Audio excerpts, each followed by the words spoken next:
morning. Good morning. I'm still kind of getting ready.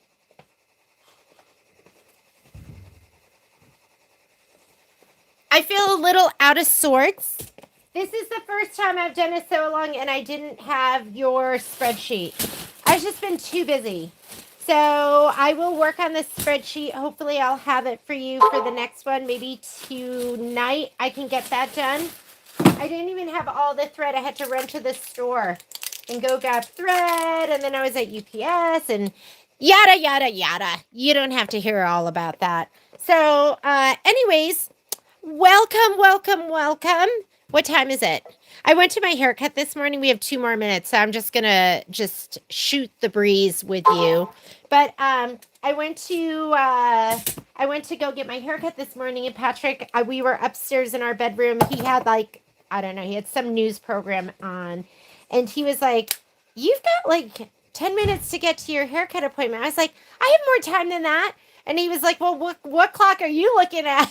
I was looking at, we were watching something on YouTube that had the time on it. It was YouTube News and it had the time on it, but it was like, a recorded show from like whoever knows when it was from.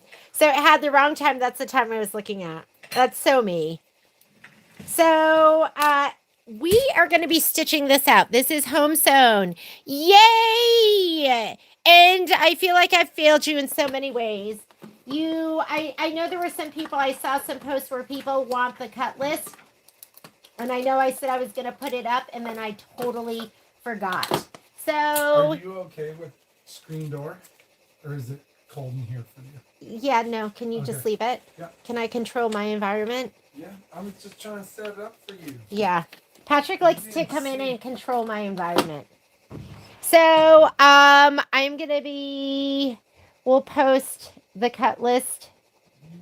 But, it's really not too hard. You can just go roof. Here's your roof. And those are going to be your cuts. And that's Muse. And everything should be organized in your fabric kit. And then you might have to, what isn't provided on the cut list, just use your picture. Use your picture if you have any questions. But I will work to get the cut list posted on website. Some of you have emailed me and I've just sent it out to you really quickly. I just don't have time. Sometimes I'll create a group and when I sit down to create a group, it takes me a couple of hours to do that. And then I'll send you emails. Have not had just a couple free hours and that's why I haven't created a group. So cut list. And then what was the other thing we were just talking about? I did cut my batting. This, I wasn't sure about what size I was going to cut this to. I did 4.5 by 6 1/4 for all of these. And I just cut up a big stack that I'll be pulling from. So 4.5 by 6 1/4 for that. Oh, spreadsheet. I'll add that to the spreadsheet. There will be a spreadsheet. I didn't see your comment. Hang on. You know what? That just made me realize I don't even have the computer set up to look at your comments. Hey, Patrick, can you grab my computer? I was like, oh, I'm live and I'm early. So I didn't see your comment. I'll have Patrick go ahead and set that up. Let's get started. Right next to, I don't know, it could be in between my bed and the nightstand. I didn't bring it down here, did I? I was recording and stitching out all day yesterday. I was putting something up. So let's go ahead and set this up. I'm using muslin. I'm using my 5x7 hoop. And I'm just going to do them one at a time. And let's go. And like I said, I don't have anything set up to read your comments yet. I will set that up right now. Or I'm going to have my production crew do that. Patrick Mulligan. So, I like to pull it taut, not tight. Do you mind sending it up over there so I can just see the comments? Are you YouTube Live? YouTube Live. YouTube Live! I've been so excited about getting this started. So, whoop. This is the 5x7 Brother Magnetic Hoop. Next time we have a sale, whoops, and this just kind of fell out. I use muslin. Everyone asks me, why do you use muslin? I use it because I like the way it presses out. I like the way. Hang on. I use it because I like. Sorry about that, man. Oh, Sylvia, I saw that. I just haven't had a chance to go on and look and do all those approvals, but I'll do that later. I have just haven't gotten to it.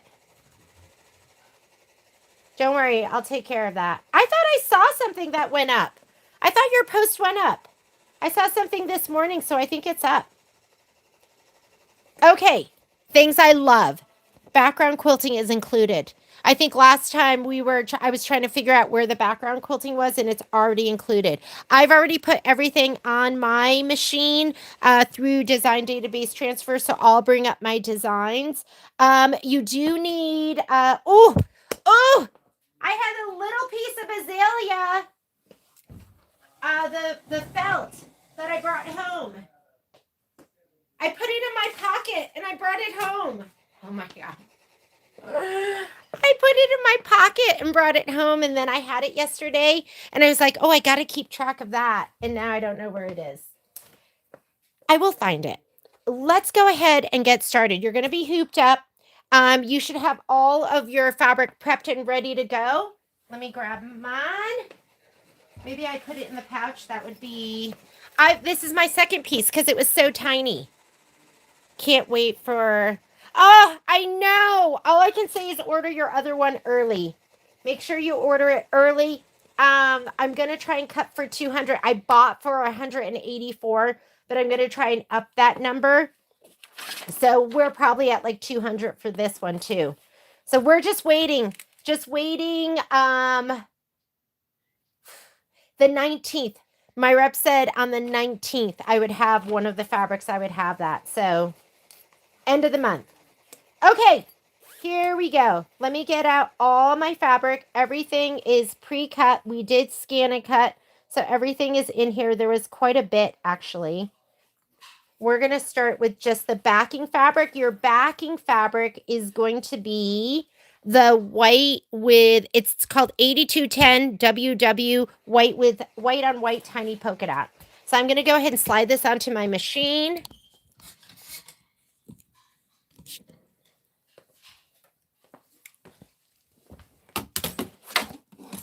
My bobbin, I'll probably have to change that. I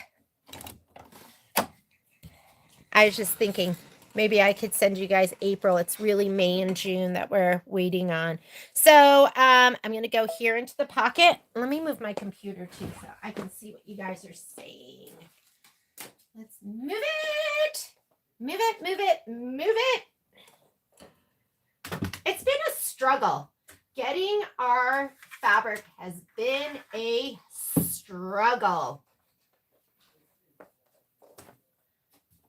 Oh, ouch. Ooh, good thing I had my shirt on. I was heating up my clover iron because I'm going to be pressing in the hoop.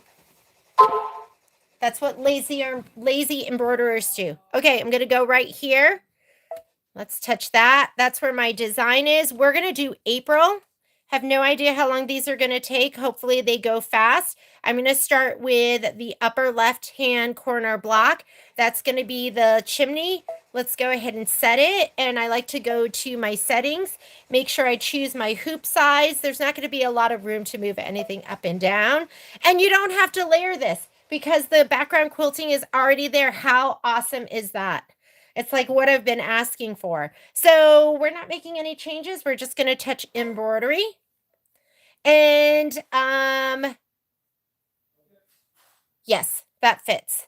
And if you want, yeah, I have my hoop on. I mean, how much can you really move it? That was what, like 10% of an inch. That's all. Let's go ahead and say okay. And this is the button I like to touch where we can go forward and backward stitches. And we're going to start out with the placement line for the batting. And we are off to the races. Here we go. I want you to grab a piece of your batting and a piece of your background fabric. And let's grab our instructions too so I don't lead you astray.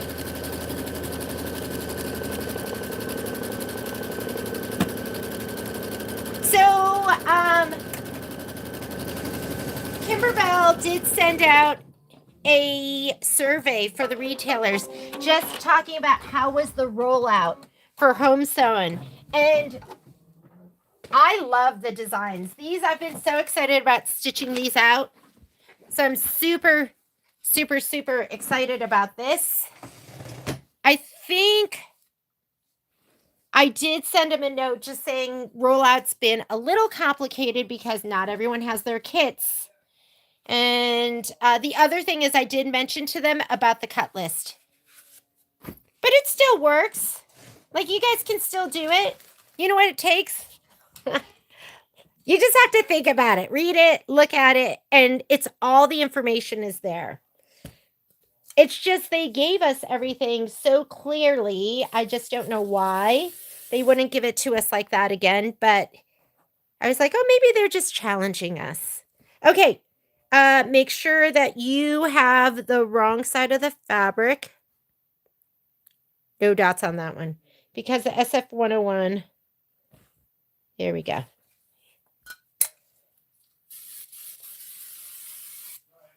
I did thank them, though, for the background quilting. Like, that's a huge plus, right? We got to be thankful for those things, that we didn't have to buy a totally different background bundle. I think I would take that over the complete cut list because you can figure it out.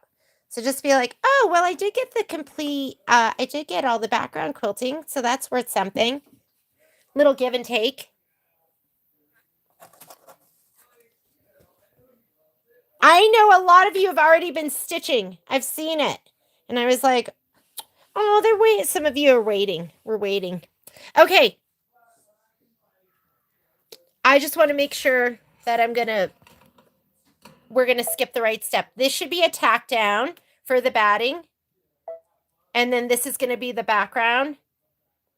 And that's going to be the tack down for the background. Okay. So I am going to, we skip those 2 middle steps.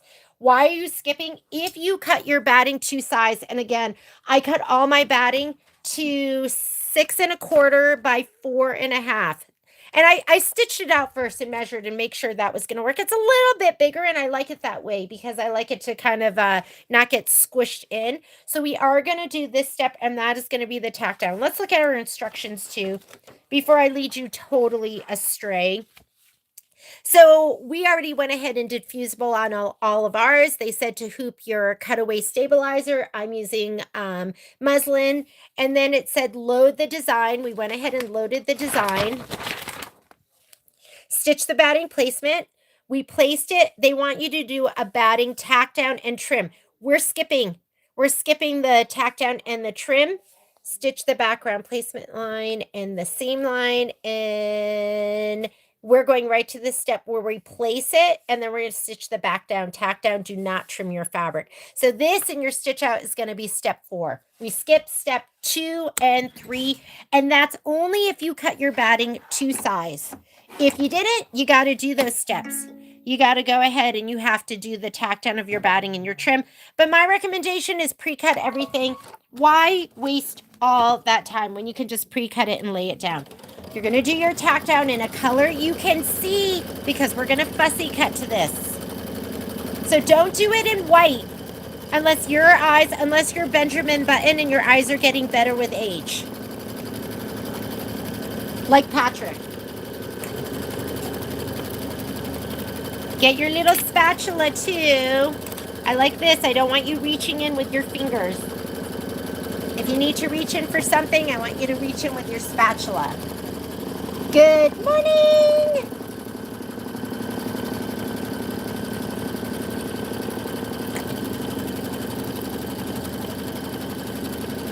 Yeah, I'm always your advocate. I'm always your advocate.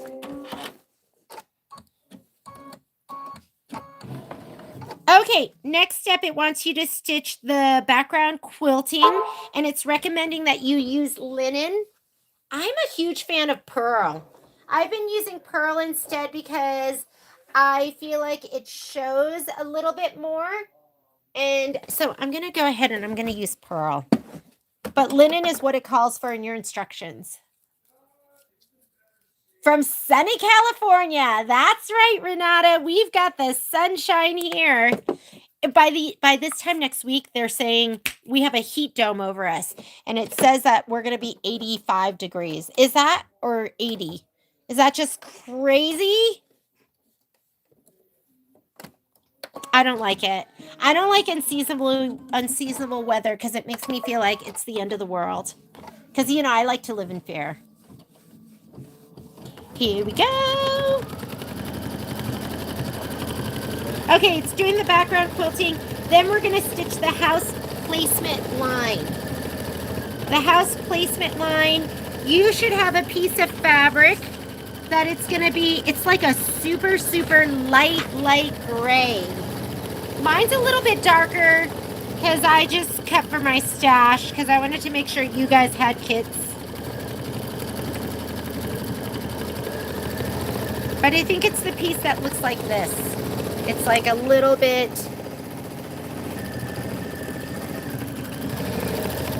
We didn't have much of a winter either.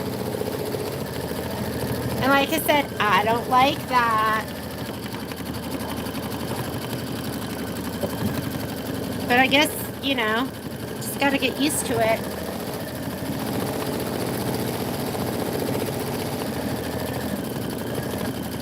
Good morning, Lila. So up to you. It does call for linen. I just put in pearl just because I like to see it a little bit. I don't want it to be too bold, but I just want to see it.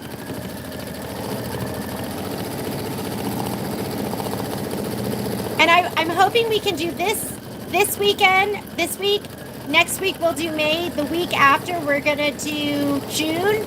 And then we're going to jump into Sippin' on Sunshine.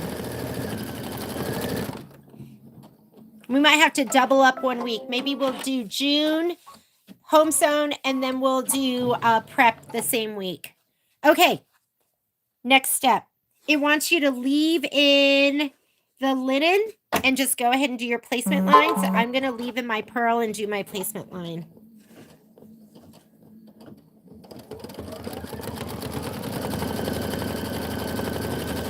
Oh, sorry. I have the roof. It's roof, not house. Roof. I was looking at it going, that doesn't look right. So you're looking for a piece that looks like this. Am I on the wrong? What is going on here? You know what? I just have the wrong tile. I should have started with the other one. This is the tile. So stitch the batting placement line, stitch the roof placement line, place roof 1 fabric right side up. I know, why not Hala Shimmer? I don't know. I don't know. If they had like a white shimmer, I would have used that, but they don't have a white shimmer, so I'm just going regular. Reg. Here we go. Our first applique piece. I'm just going to slide them off. Where's my mat, though? Here it is. Here's my mat. Do not press directly on here. And this is a thin one. These are the snap hoop ones. So I have both of them. But sometimes if I'm just pressing in the hoop, I'll use my snap hoop ones just because they're thinner and they don't force the hoop up as much. Okay, I'm going to lay this down. I'm using my clover. It's on medium heat.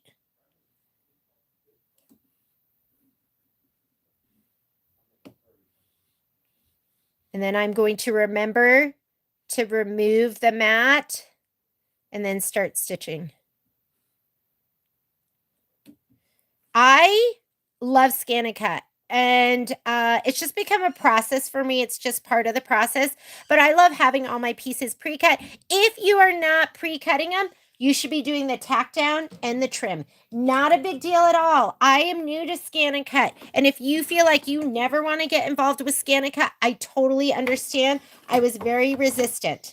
But if you are doing, if you are not doing Scan and Cut, you're going to do the tack down and you're going to trim. Mine is set and ready to go. You do not have to have one. I'm skipping the tack down. That's deep gold for Kimberbell is the tack down. And I'm going to go sky blue. That again is a placement line. Go ahead and do your placement line. Oh yeah. For a second I go, did I pull out my mat? This is the chimney. Why? I'm using Hala Shimmer for, I got to show you the color that I'm going to be using. It's so beautiful. For sipping. I'm hoping it's going to be right and good. Okay, I think this is my piece. What color are you using, Cindy? Here's my chimney.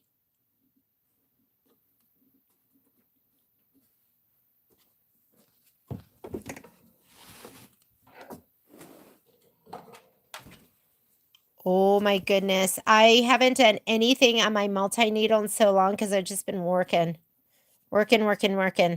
And I just started stitching out the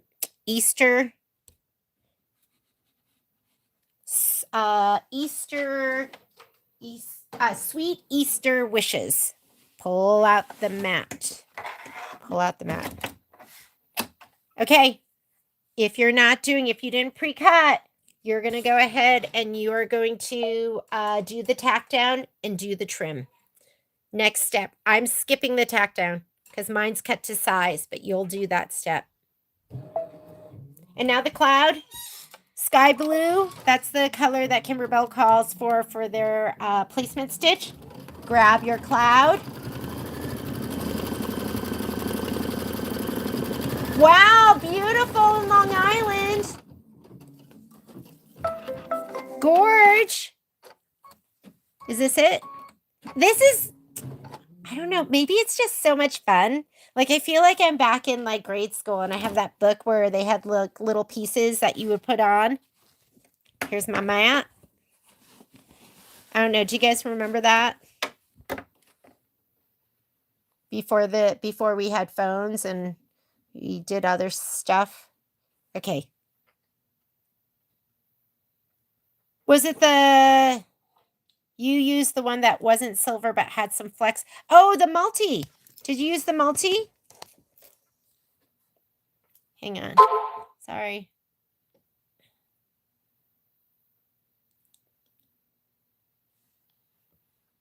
I have a wool mat under here. A thin one. Don't use a thick one. You don't want it to push up too hard. Whoop. Now I'm going to pull out the mat and not stitch it down. I did something the other day and I stitched down my mat. It sounded really bad. And I was like, okay. Okay, skip. Next step. I'm going to go ahead and say, okay. I'm going to skip that step. If I were doing regular applique, I would have sprayed it, placed it, done the tack down and trim. It's a little upfront work, but I feel like it pays off. So we just did a whole bunch of applique, lay down and trim, chimney placement, chimney tack down, cloud placement, cloud tack down. Now we're going to stitch the cloud decorative outline, and that is, it's the gray with the line in it. What color is gray with the line? Is that going to be cool gray 3? Cool gray 3. So grab your cool gray 3.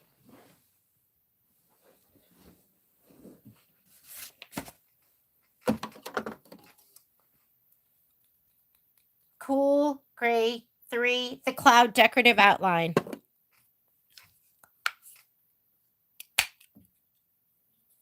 The name of it when I was ordering. Yeah, I need to do a little starter bundle. I ordered a display and I did that months ago and it still hasn't come. So I was kind of waiting until I got my display.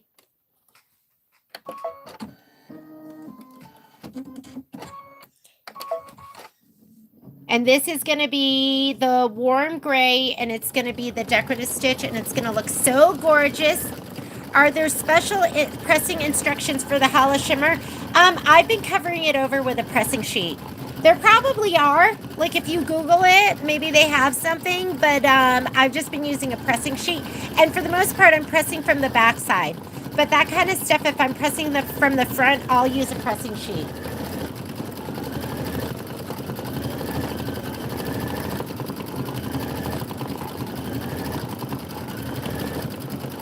After this, we're going to stitch the roof satin outline.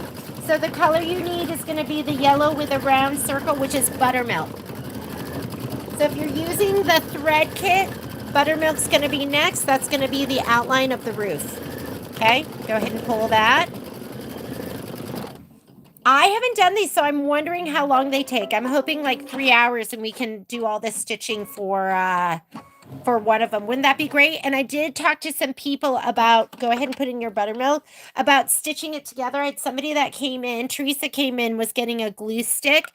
I'll film myself stitching it together. I'll finish this one today, but I'll film that. What I like to do, because I do a ton of tiling scenes. Number one, hopefully they have you keep your seam allowance a little bit bigger. I haven't even read through the instructions. But like all of the OESD tiling scenes, they ask you to cut your seam allowance at 1/2 inch. And that's really, really important because that's going to make it easier for you to press it out, especially when it's really, really thick. So if it's not 1/2 inch, I'm probably going to cut mine to 1/2 inch for these. And when I put my tiling scenes together, oh, I just happen to have a whole bunch of unfinished ones I can show you.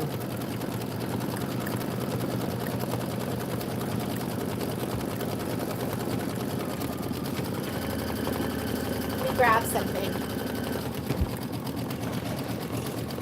Go ahead, this is 3 minutes of stitching. Let it go.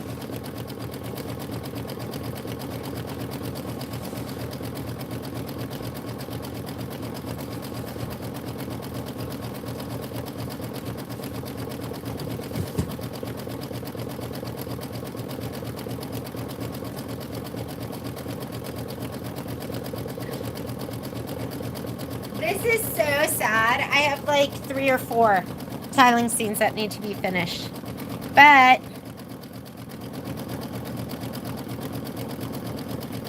let me see if I can find. Okay, this will be good. Let me find the letters. This is one of the ones that I did. This is an OESD one. It's so beautiful. I think it's called Autumn Leaves. It's called Autumn Unfinished Leaves. I was looking for the letters because that would be a good one to show you. Fall. Fall. Here, let me find it and then I'll come back to it.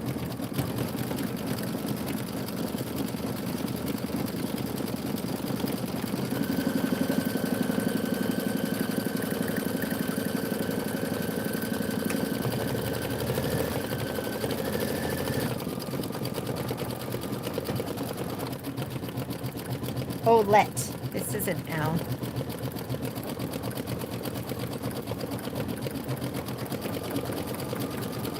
Okay, I don't know if these go together, but let's say those are the ones that go to, oh, they definitely don't. But let's say these were the ones that went together. Where the join is, that's the most important part. So number one, I have to look at the instructions. Do they have you cut these with a 1/2 inch seam allowance? The 1/2 inch helps when it's really thick because it gives you more room to like press it out. You would match it up. And if you like what you see and it's a good match, what I do is I sew right here, just right where the match is. Unfold it, make sure it's perfect. And then if it's perfect, then you sew the whole tile.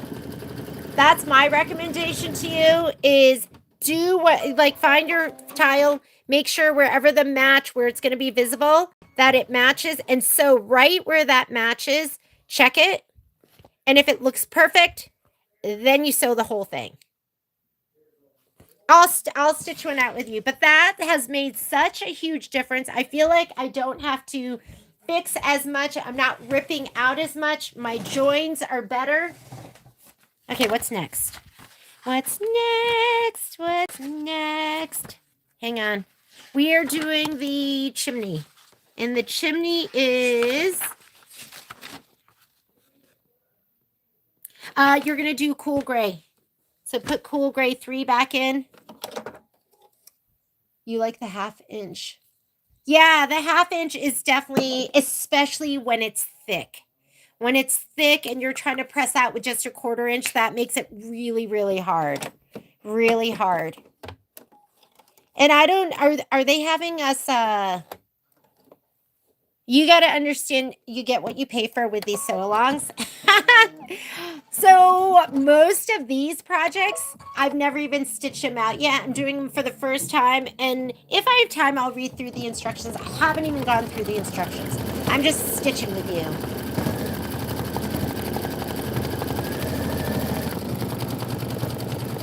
Oh yeah, if you don't have the 1/2 inch, it's a struggle. Working with a 1/4 inch.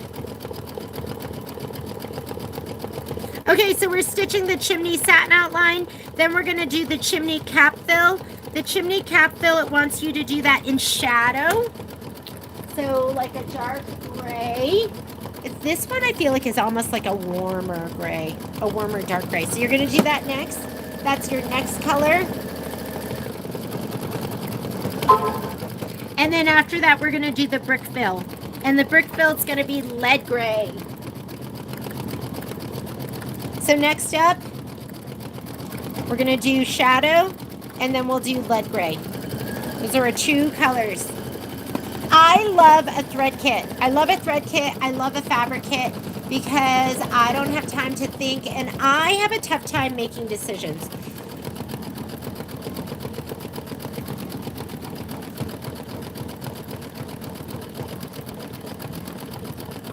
I'm just using a 5x7. Yeah, these all fit in the 5x7 hoop. You know what would be really nice is if they did, like, 'cause some of us have bigger hoops. I love that they make it so everyone can play, but it would be nice that they made it, maybe they could have done this in 4 blocks, right? Maybe they could have done bigger ones. Okay, gonna take off my cool gray 3, like the OESD ones. I kind of get it because there's like pulling. So if you did like a huge one, maybe that would create way too much pulling and the blocks would be just misshaped. Shadow. Whoop. Let me shut my door so my mangy mutts aren't making so much noise. Okay, shadow.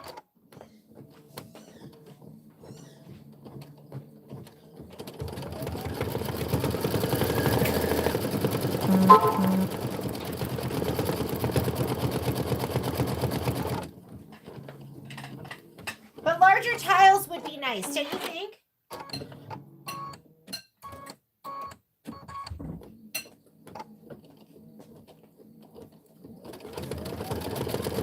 I know, it looks huge, doesn't it?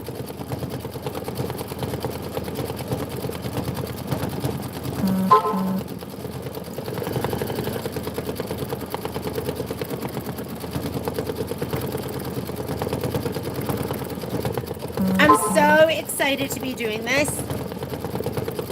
When this came out, I just wanted to drop everything and just stitch these out, but I had other stuff I had to do. So Cindy did 2 in her 7x12. That's a great idea too. 2 in the 7x12. Just bump one all the way to the top and one down to the bottom. Yeah, why not?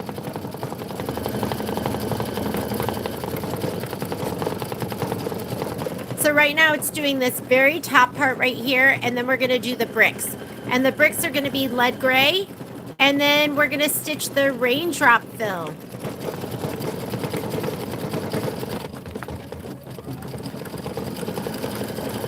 And then we're going to be done with this one, nice and fast. Oh, you know what I have to do? Okay, the next big stitch out, I've got to find my azalea rain boot fabric. Go ahead and put in your lead gray. Do you sell the glide replacements? What are the glide replacements? Just the thread? Let me go ahead and put my lead gray in. Miss Tina, I imagine you're already done with this. You probably finished it like in 2.3 seconds when you got it.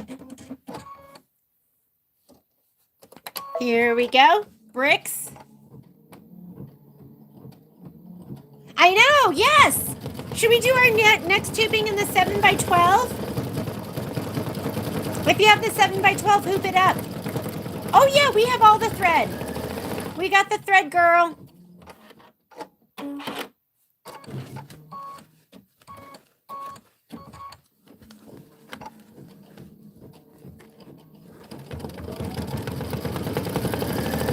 I gotta finish this. I need a vacation where all I do is finish my UFOs. Do you guys feel that way too? Oh my God, so cute. So cute. I saw some people that put puffy foam underneath theirs.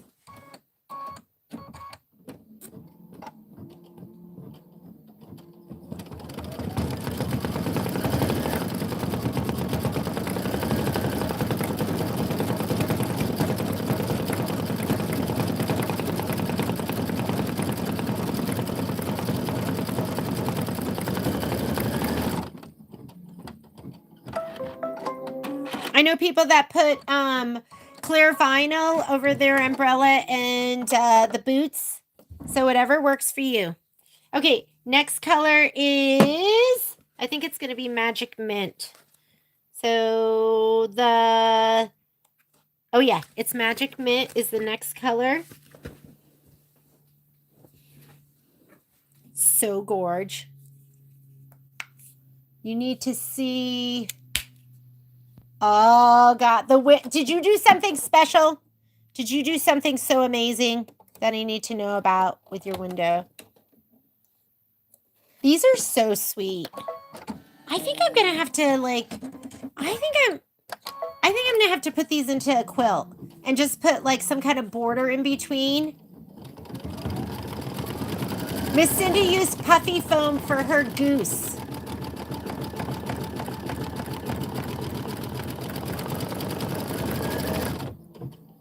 Okay, snowflakes. Stitch out your snowflakes.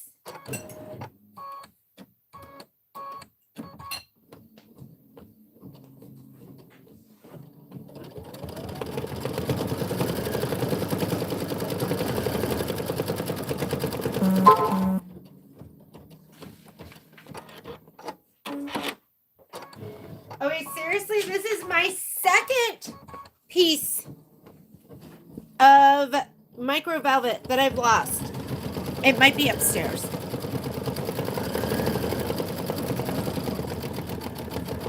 I'm just going to go in order from top to bottom. So the next block I'm going to do is the rainbow one.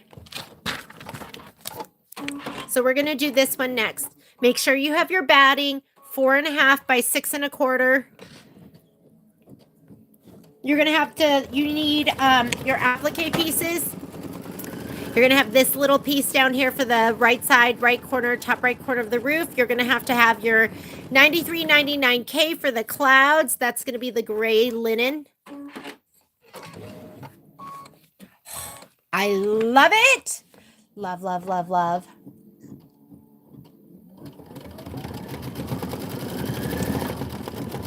The raindrops are so cute. Just the color they chose, right? Just the dark gray, the light gray with the mustard seed, with the magic mint. You know what I should be doing right now? Instead of sitting here and just watching it stitch, I should be, we're going to rehoop. I should be doing your spreadsheet. I should be doing your spreadsheet. Here we go. I'm just going to stay in my 5x7 today. Maybe for May, I'll use my 7x12. And it's just going to save us from rehooping as often. So I'm going to scoot it up.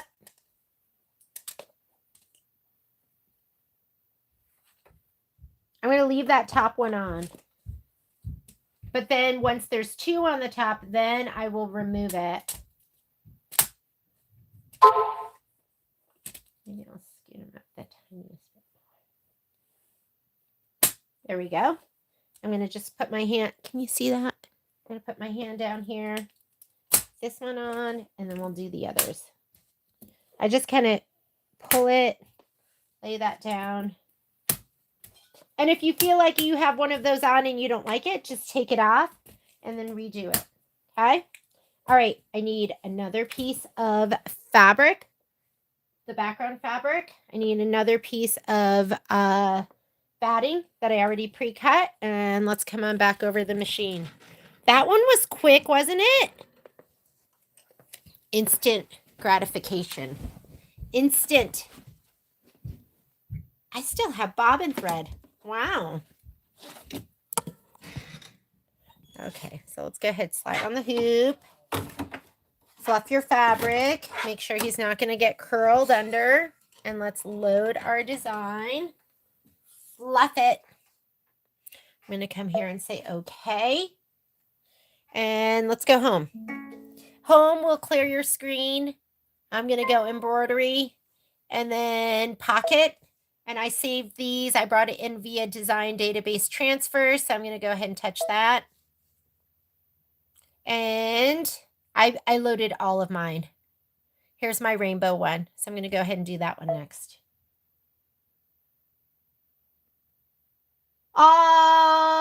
Slowly. I know.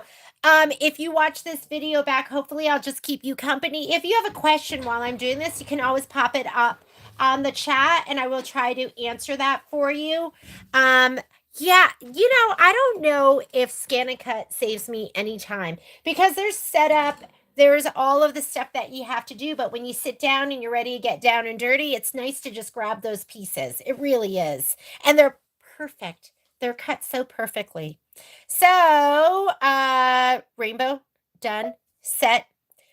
This is your main edit screen. Just go ahead and touch embroidery. This is your embroidery screen. And I am going to go layout, move, scoot it up. Because guess what? With every 10 that I do, I'll have saved an inch. It's a 10th of an inch. We're going to go for like an hour and a half. Poppy's outside. Okay. I'm going to go ahead and say okay right here. And this is the button that I like to touch so I can go forward and backward stitches and skip stuff. And I'm going to leave my magic mitt in there. Let's go ahead and stitch out our placement line first. Grab your spray tent, your spray.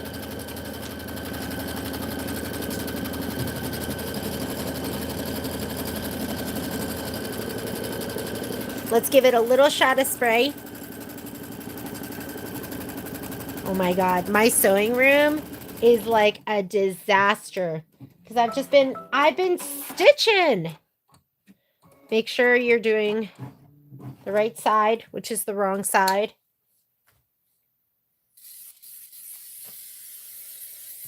I use spray because I don't like taping. And I just think it's easier. So I use that dime spray tent, which I absolutely love. And then my spray is Ganode KK100. Make sure if there's any icky threads. This is like old beat up batting. I just had all this stuff. I was like cutting it up yesterday and just laying it down and just prepping. I was like, is that big enough for home sewn? Okay. Go ahead and put this back on. I'm going to skip some steps now because we cut our batting to size. So next thing I'm going to do is I'm going to skip the tack down for the batting. That's the placement stitch for the background. We already laid it down. We just centered it to the batting. That's the tack down for the background fabric. So I am going to do that. And if you want to grab your little spatula just to make sure everything is laying flat. And I still put my hand under there sometimes, but I'm not as apt to get it close to the needle.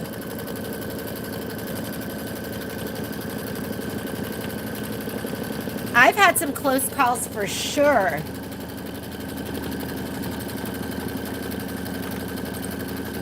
Don't you feel like it's good for us to be accountable to each other? Be like, okay, we're stitching on this day. Make time for yourself. Make time to get this project done. Do not leave it on the shelf. I do not want it to be a UFO, and it's going to be so cute. Some of you don't need that, but I know I need it because I have a lot to work on. It helps me also focus because my brain is on to the next project. Okay, I'm using Pearl. It calls for linen. Go ahead and put in your linen if you want. Oh, that is funny, Renata. I miss my pizza. It actually wasn't a pizza box. It was from Audi. I don't even have an Audi, but they sent me like a marketing box with all sorts of information in it, and I just used that, but then Momo trampled it. It was really disgusting, but I loved it anyways. It was just filled with spray and just dirt and dust, and but that was my special box. We were together for probably like at least, I don't know, it was at least 5 years, if not longer, maybe more like 8 years. And then Momo trampled it, so I said, okay, it's time for it to go.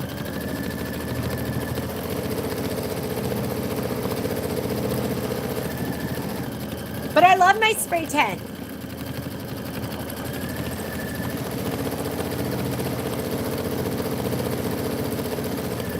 Okay, if you're looking for your applique pieces, you want to grab the little yellow corner of the top of the roof and your 3 clouds. Isn't it fun? I just grab my little bag. Here's my little bag, and then I look for my pieces. It's fun as long as you can find them. It's no fun when you're like, I can't find it. I think this is probably going to be the top right side of the roof. And then here's 1 cloud, 2 clouds. Here are my clouds. All right, 3. Those are your pieces. If you don't have your stuff pre-cut, don't worry. You're going to do the tack down and you're going to do the trim. I'm still going to be doing some tack downs and trims.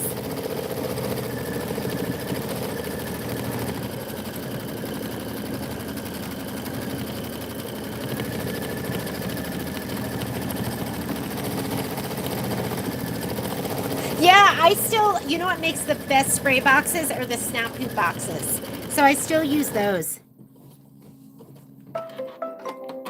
Okay, it wants a placement stitch. Placement stitch, and it is calling for, I think it wants you to just leave that color in. Stitch the line, background. Wait, is that what we did? Batting, stitch the background, nope. Roof placement. Here's the quilting detail. So we're right here. Stitch the roof placement. We're going to do all of those in linen. I have purl in. I'm just going to leave the purl. One of my land sharks is trying to come in. I'm going to open my door for him.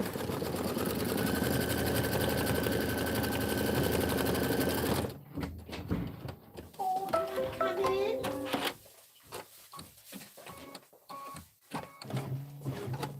Okay, that is the top right piece of roof. Here it is. Gonna get my Matty mat. Let's bring it down a little bit. Here's my skinny. This is the snap hoop one. They're called hoop and press. I'm gonna put them down. My issue was I forget that it's on there, and then I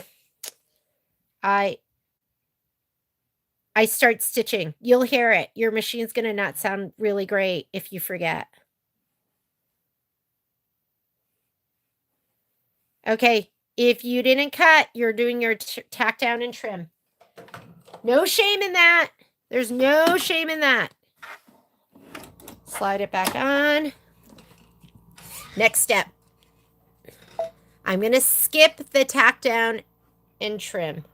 I'm going to do this step. What is it? Pomegranate? It looks like pomegranate. Stitch the roof tack down. We're skipping that. Wait, what about my cloud placement? Roof tack down. Okay, we're going to do all the rainbow stripes first. Okay, the first one I think is going to be pomegranate. I did not have pomegranate in my stash. It is a gorgeous color. I love it. Good morning, Miss Cindy. Cindy, you'd send me an email. I wanted to give you love and attention, so I looked at it really quickly. I can't remember what it was.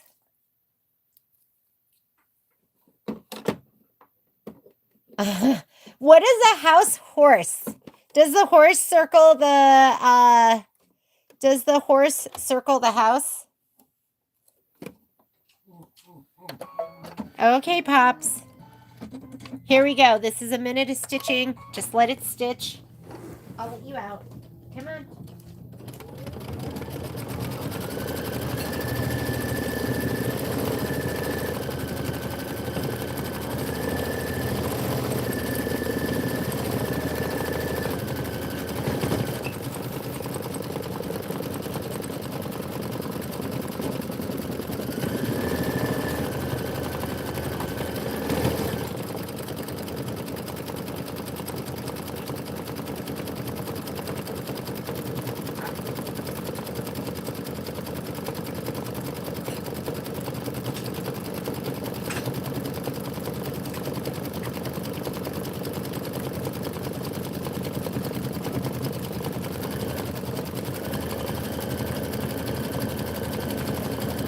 Next stripe is violet.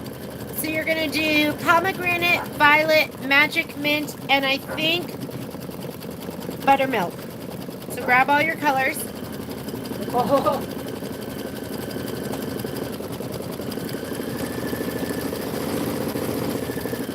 I'm not feeding you, Momo.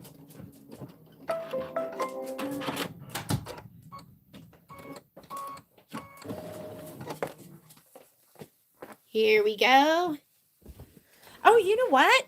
I think I am going to have to... Did I prep that fabric? I think maybe I didn't prep my grass or something. Here is violet or the ground for one of these.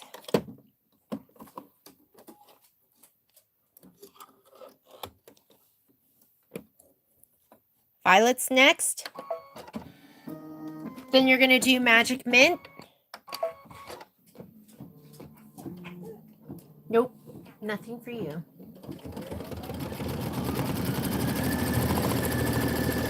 Oh, Cindy West. It was Cindy West. You sent me an email. There's so many times I read them really fast. I'm like, okay, I need a little bit of time to answer that. I can't remember what you had emailed me about, though.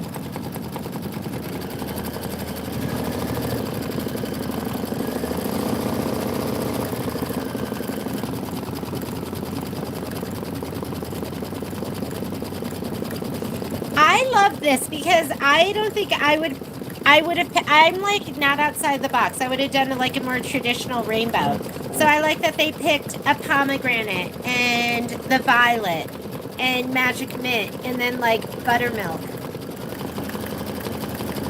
Did you skip that extra stitching line that they put on there? Because I saw that there were, oh no! You know what I'm worried about? I'm worried that we need that extra line to sew it all together. Do we? I'm going to look at this. I'm glad you just asked that because I go, do we need those extra lines? Let me look at their, hang on, because that might mean I have to redo the first one. Oh, yes, it would. The iridescent topper would look really good. And as long as it's encased, I got to see if we sew everything together based on the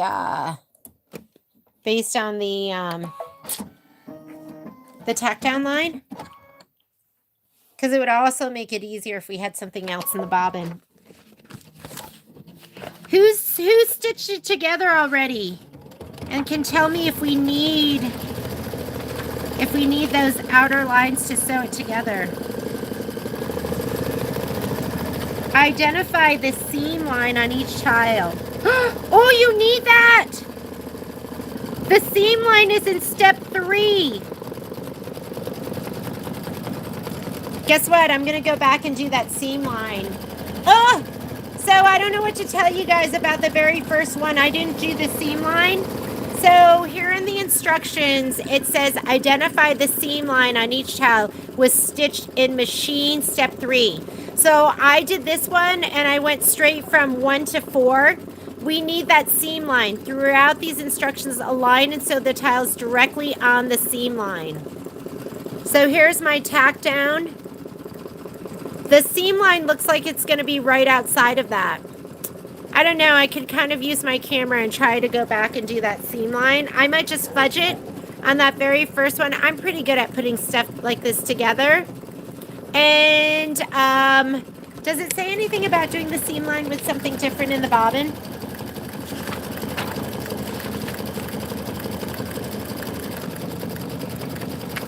Free sew along. I'm sorry, guys.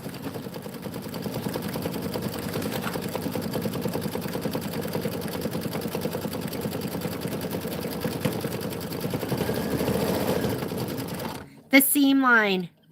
It doesn't say anything about putting in a different bobbin, but we're going to go back and do that.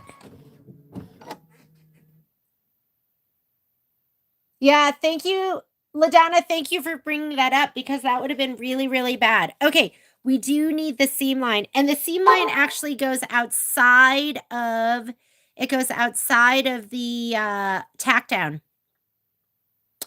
Let's talk about this really quickly.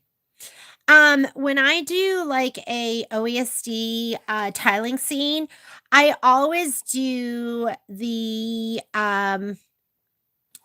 stitch that goes around, I do it in the same color. So I would do it in either the linen or white. And the reason for that is when you go to sew it all together, if you don't encase this stitch, this mint green stitch, like normally I do it because we're going to be fussy cutting and cutting to this. So I usually do it in the same color. So when you sew it together, in case you don't encase one of these magic mint stitches, then you don't see it. So I think what I'm going to do from now on is, number one, I am going to do it in white. So when we sew it together, it gets encased. And then we are going to do step 3. Step 3 can be in a different color, right? So I hate to do this to you. I'm going to go back because I want to do step 3. These steps make sense because we didn't combine designs. So let's go back to step 3. And I can just touch right here in the, but it doesn't know where you touched in there. So to go to the beginning of that, you're going to hit this back arrow. And that'll be the beginning of the, it'll be the beginning of the seam line. And for the seam line, I'm going to follow their instructions. Sorry, went rogue. They want you to do it in seam line. I'm going to put my linen in. I know I'm going back a step. I promise it'll be better from here on out. Okay, I'm on step number 3. I just went back. I know I'm out of order, but we do need that seam line to put it all together.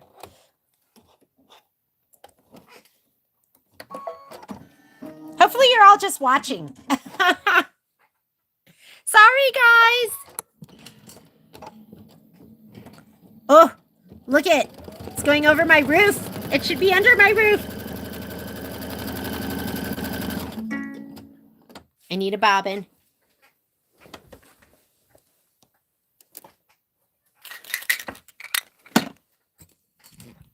Okay, cut. You want to cut? I'm going to put a new bobbin in. What the heck is going on here? These are the dime ones. I like the dime ones. I don't love them as much as I loved the Filtech ones. And I did talk to Filtech and they're bringing them back. So I don't expect for Filtech to be back until probably, I think they said 3rd quarter. So I'm thinking the fall.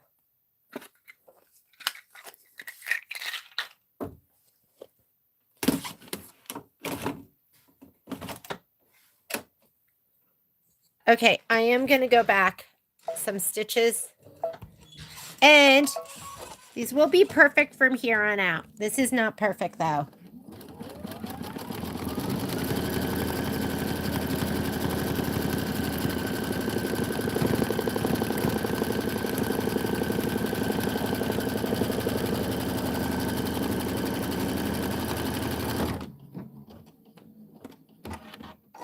you will see the satin stitch get a little smaller. Hi, Miss Trish, Mr. Bart.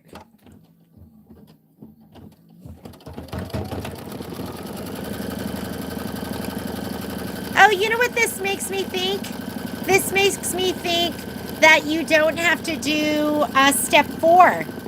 What did you guys do? Because this is going right on top of step 4. So I wonder if you can just get away with doing, I wonder if you could just get away with doing step 3, which is going to do the, let's look at it.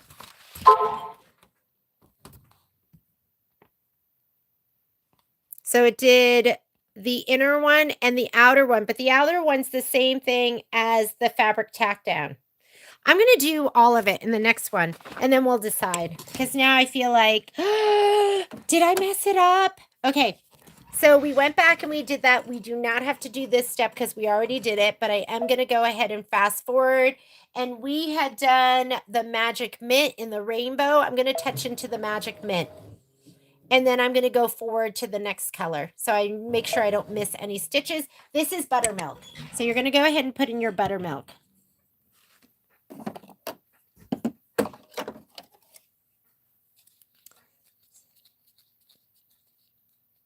I'm sure you've answered this a million, but I'm new to the channel. Oh, yay! Glad to have you join us, Miss Sandy. How many layers of muslin? I use 1. And the reason I use 1 is I just use it for a base to kind of support everything, because you have batting and you have background fabric that's stabilized with SF101, and that's enough. So I just use it as something for everything to build upon. Just 1 layer of muslin. We carry a 90-inch muslin at this store. We used to carry the 45 too, but they discontinued that one. Maybe they'll have it back again. I'm noticing stuff leaves and then comes back again. But it's a 90-inch muslin. I get it from E.E. Shank, and I love it. It used to be really soft. Sometimes they send me soft stuff. Sometimes there's only a permanent press one, but they're both really nice. And I kind of know what to expect. But if you pull it to the back, you might see some eyelashing and some pulling, because it really is not a stabilizer. Not meant to keep the stitches there, but the top looks great. And when you press it out, it's going to press out so beautifully. Okay, our third block will be perfect. Sandy, do you like this even though I made a mistake? Sorry. It's kind of like on-the-job training. It's on-the-job stitching. Now we know you have to do step 1 and 3 and possibly 4, but I don't think you're going to need 4. And normally I choose a color you can see. You're going to choose a color you can't see because you want it to get stitched in. So let me look at that. So the seam line's the inner one. So we're going to be encasing that inner seam line. I might, you know what I'm going to do on my other one, I'll measure. It's probably going to be 1/4 of an inch. I'm going to measure 1/4 of an inch on the other one, and I'll do it like a disappearing pen or something, and then I'll just sew to that. I actually have to do it more on the back side. All righty, we're ready for our clouds. Perfectly imperfect. You guys are sweet. I know there'll be some thumbs down. Okay. So, stitch the cloud placement line. It wants you to do that in cool gray 3. Go ahead and take out your buttermilk thread. Grab your cool gray 3 thread right here.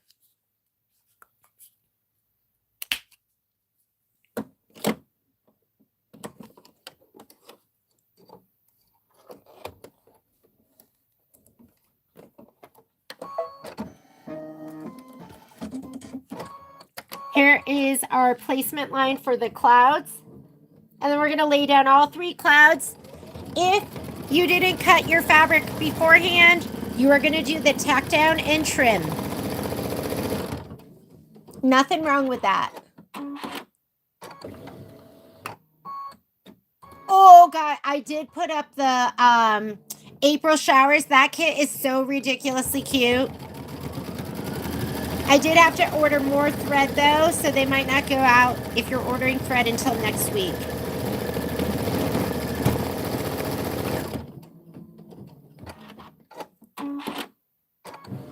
What do you do if you use a trimmer by George?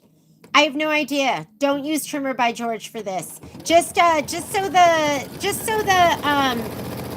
oh, I see what you're saying because it sewed it down. I would say don't use your trimmer by George. You're just gonna have to put it in just so the seams with the batting in it. And I mean the batting, it's not too thick. So just press it really well. You can pound it if you want. Okay, we're gonna lay these down. I don't know if you can, if you're going to do, you can skip the outermost line. Just sew the innermost line. Just keep track of it. Sew the innermost line and don't sew the outermost line. If you're going to do trimmer by George. I'm just making sure that my mat is under everything. And we're going to just lay these down. Yeah. I just wouldn't worry about it. It's like not that thick. Uh-oh. Oh my God. I lost a cloud. Where are you? Where are you, Cloud? The story of my life. It's called losing stuff. Oh my goodness. There he is. I see him. When in doubt, look on the floor. You can cut your batting to size. Oh yeah. Our batting is cut to size, right? Our batting, is it just beyond the... I don't know where he is. I have to measure that mark and see if it's 4.5. Yeah, cut it to size. Good answer, Renata. Good answer. Takes a village. We're all here to help each other. Sometimes I have zero problem-solving skills. Did you like that one? I was like, yeah, I don't know. That was my problem-solving skills for you right then, Trish. I failed you.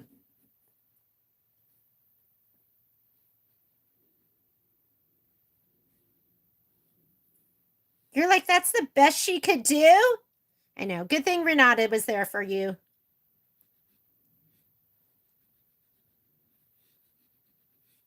Somebody asked something the other day, and I was like, yeah, I don't know. And then somebody else answered, and I was like, that was such a great answer. Okay, last cloud. Sometimes my inside the box brain can't register.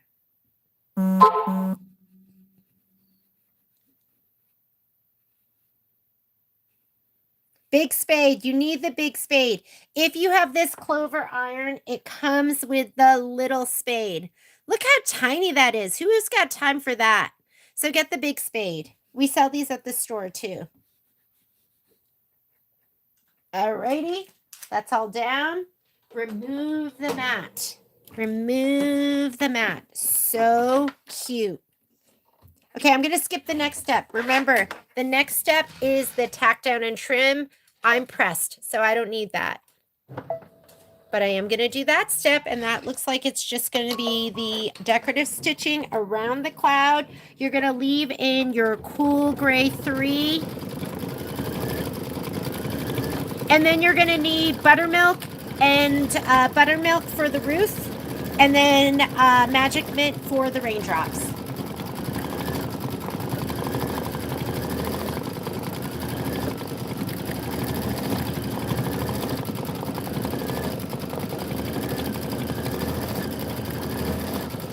Hello from Ohio. How's the weather in Ohio today? Is it beautiful everywhere across the country right now? Oh, this is 3 minutes of stitching. I'm going to run upstairs and see if I can find my azalea fabric before we get to it.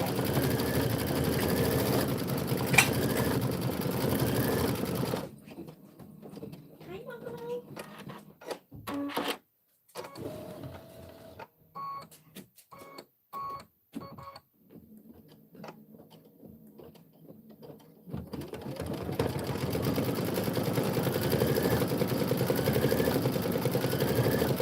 Mom.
Well, I might be using fairy frost today.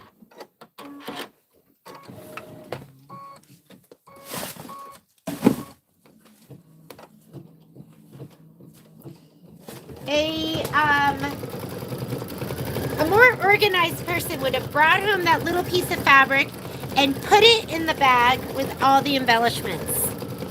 Maybe it's upstairs, because that's where I had it in my pocket, and I kept telling myself, don't forget, that piece of fabric is in your pocket. Pull it out. Don't put it in the laundry.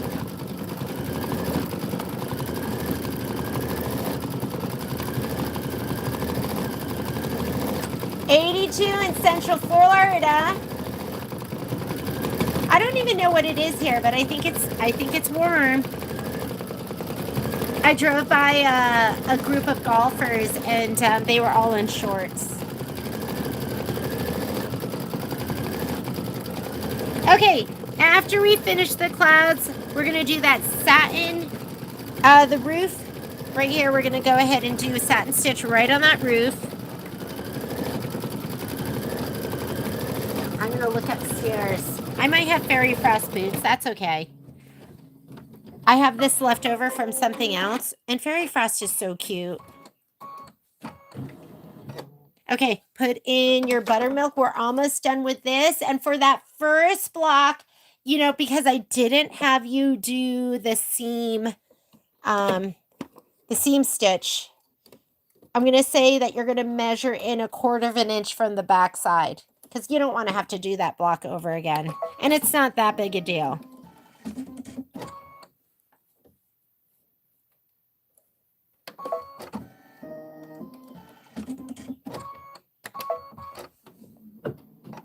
I love fairy frost. Patrick's always like, get rid of the fairy frost. Nobody buys it.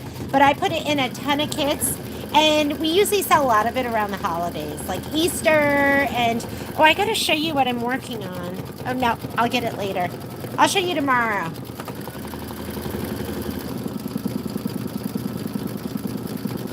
Yes, the clear vinyl.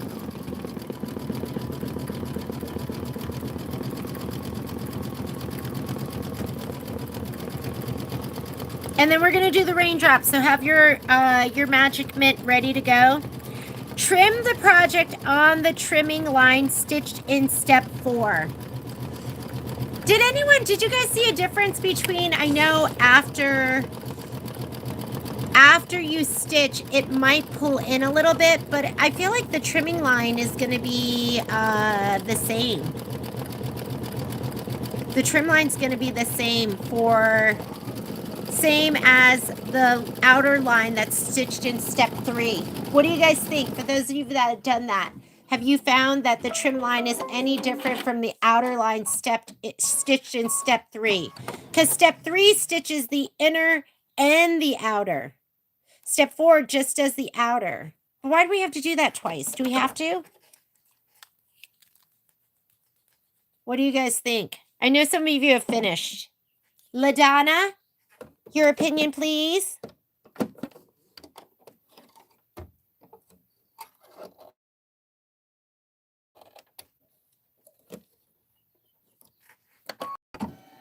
But it seems every time. Yes, that does happen. Okay, raindrops.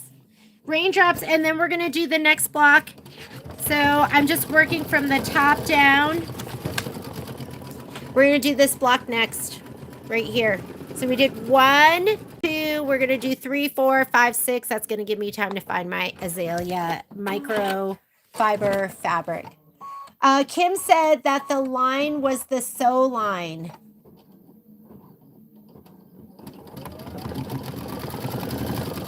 We're talking about 4. But but what I'm asking is, do we have to do 4?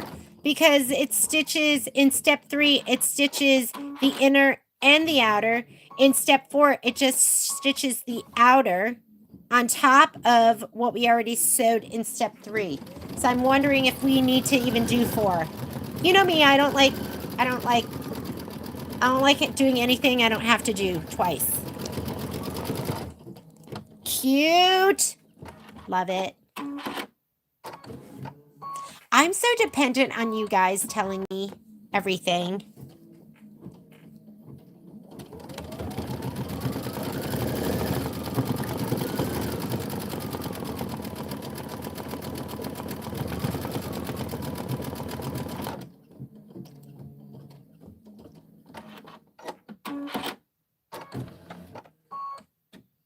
Okay, one more raindrop, then we're going to rehoop and we're going to do the next block.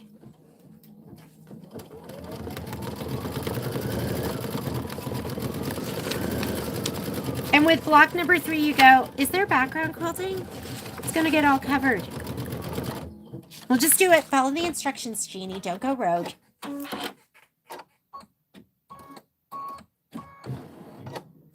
All right. If you're using the 7x12, you're going to rehoop now because you can only do 2 at a time.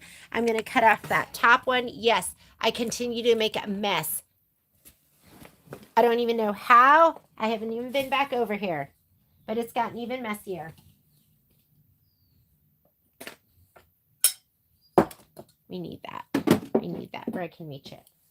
All right, next. So cute. Leave one on, cut one off.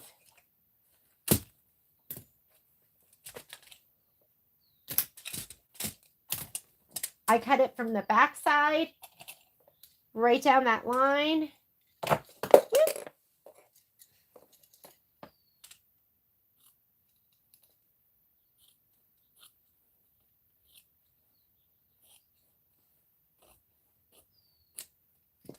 So,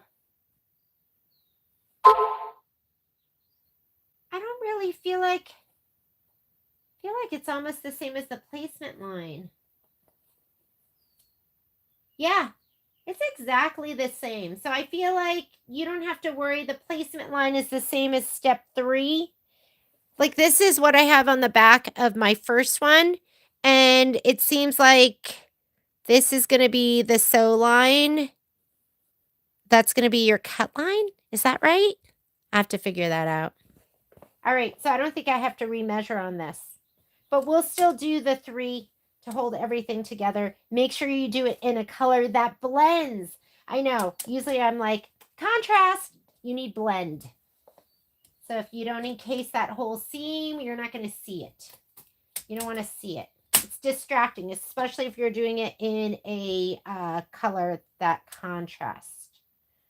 Contrasting color, no. No go. We can't go for that. No can do. Do you guys recognize that? I can't go for that. No. Sorry. I gotta apologize. That was just, you shouldn't have to hear that. That was just, it was playing last night. Hall & Oates, you know. I can't go for that. No. Okay, here we go. Next one, please. Let me see if you had any. You only put background quilting on 3 where it showed. Yeah, right? Yes. Laura, you got it. Laura, you and I should play like $10,000 pyramid. Okay, let's do the next one. we're going to follow the instructions this time. 3's a charm. I think it's still all going to be fine with your other one because on the back you can see it's the same as the batting, I think. I should look at this. Okay, what do you have on the back here? No, okay, on the back you're going to... See, this is why I tell you this is not a stabilizer. See how ick it looks on the back, but that's okay. So, oh, okay, so I'm looking from the front because we're going to encase that one. That one right here is this line. So you have the batting tack down. And do you see the shadow of it, Miss Trish? So you can see where the batting is. So you don't need to do Trimmer by George. And then this is the batting. This one here is the number 3 combined with number 4. And then this is the outer of 3 and 4. So if that makes sense to you. Okay. Okie dokie.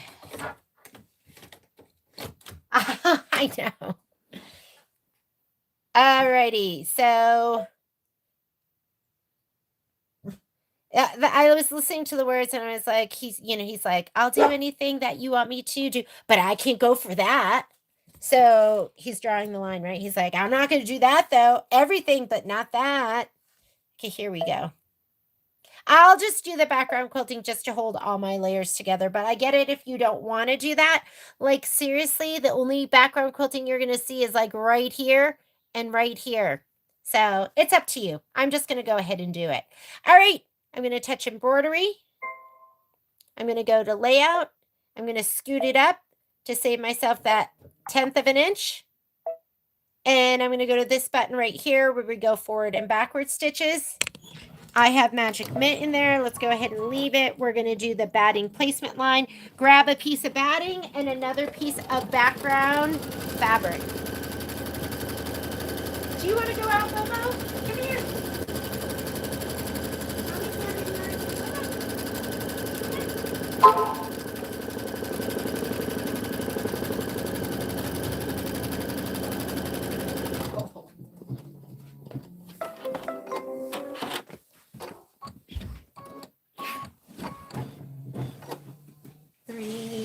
Charm. Here we go. Spray tent. Batting, you want to spray the nubbier side. I think this is my nubbier side. No, this is it. And the wrong side of your background fabric should just be SF101. Make sure there's nothing dark on it. Make sure there's not like a red thread. It will shadow through even with your SF101. And then we need our spray. This is my favorite spray. It's Ganil KK100. It's the economy line. I have never bought the premium line because it's twice the price. And I can't go for that. No can do. Just kidding. Because the economy line's always been great. I haven't had any issues. So never felt like I needed more stick. Always felt like this stick was like plenty.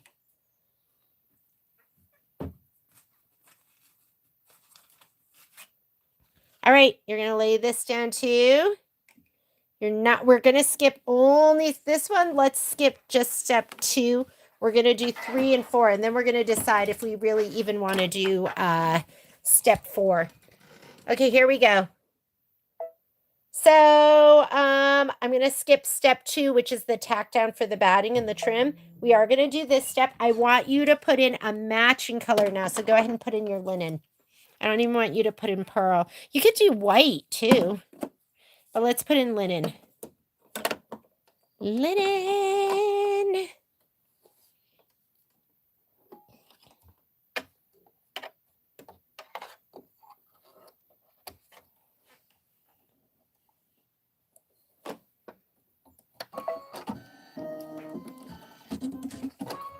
Okay, this is step 3. Step 3 is, they call it, I better turn to the right page. Step 3, tile 3.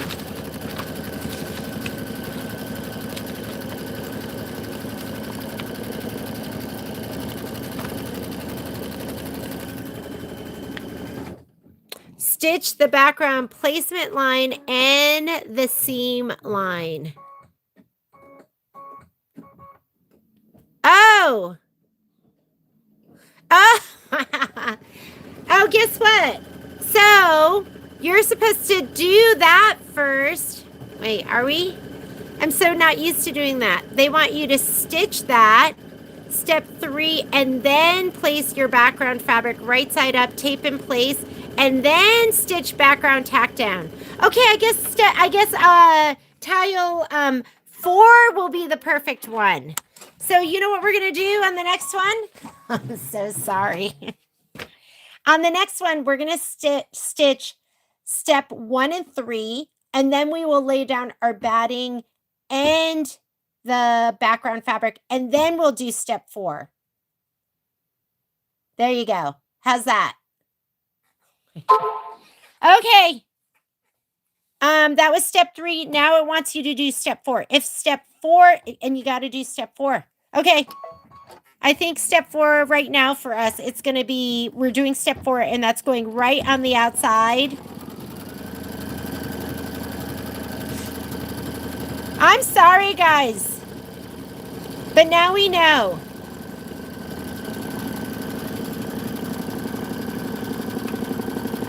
You do want to do step 3 and you do want to do step 4, but we are going to lay down, we're going to stitch out 1 and 3, and then we'll lay down batting and background fabric, and then we'll do step 4.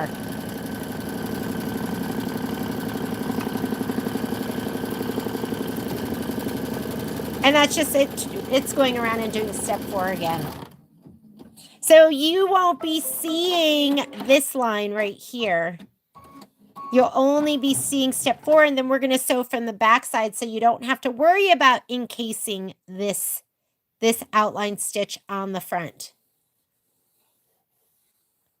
It's good. You guys are so sweet. You're so sweet. Cindy, you're so sweet. Okay, it's a journey, right? All right, I am going to go ahead and I am just going to do the background stitching just because it'll hold all my layers together. Let me get my purl. I've just been doing purl. It calls for linen, so go ahead and do whichever you want. Purl if you want it to stand out a little bit more. Linen if you want it to just blend in. And Hala Shimmer if you just gotta have some shimmer and glimmer and shine in your life. Okay. 4 is going to be the most beautiful one we do. I guess I got to remind myself the tiling scenes are different from all the other blocks that we've been doing. So right now we are on this step. We are stitching the quilting design, and then we're going to stitch the roof placement line. And I'm going to be skipping the tack down. So we're looking for this big piece of roof.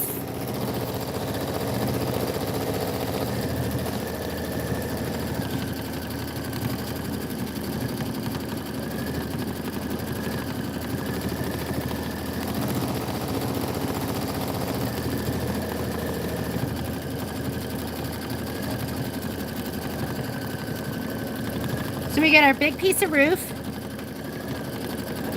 We have, what else are we going to be doing applique with? The door. So you've got the top of the door. It's the aqua tufted and just the round top part. So we should have this piece. Grab those two. And then we need our window, and the windows are going to be, I think those are royal icing. You should have the top of one and the full square of the other.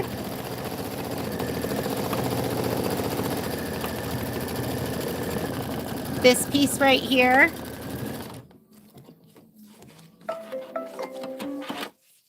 Ooh, is the other one really this tiny? I think that's the other one. Did it call for vinyl? All right. Now it wants you to do the placement stitch for the roof. It calls for linen. I'm just going to leave in my purl.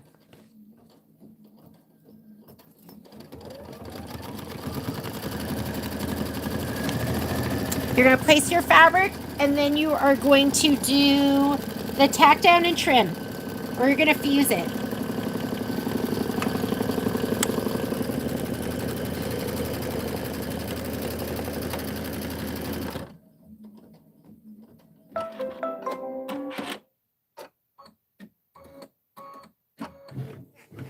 Okay, here we go. I'm going to slide it off. I'm going to get my little matty mat. Here we go. You can use the big one. If you're sliding it off, just use the big one. If you're leaving it on here, you just don't want to put strain on it. There's sensors in here. There's sensors in here that tell the machine what size hoop you have on. So you just don't want to mess with that. Okay, here we go.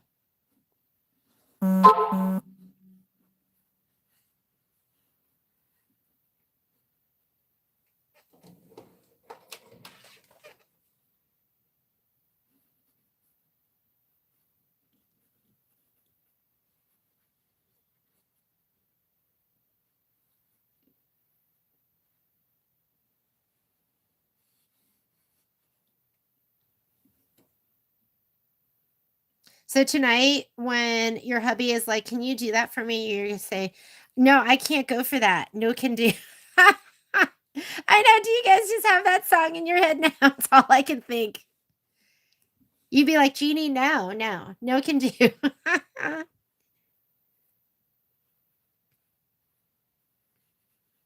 I mean, that's kind of gibberish, right? No can do.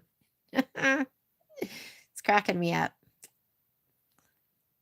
Simple pleasures. Simple minds, simple pleasures.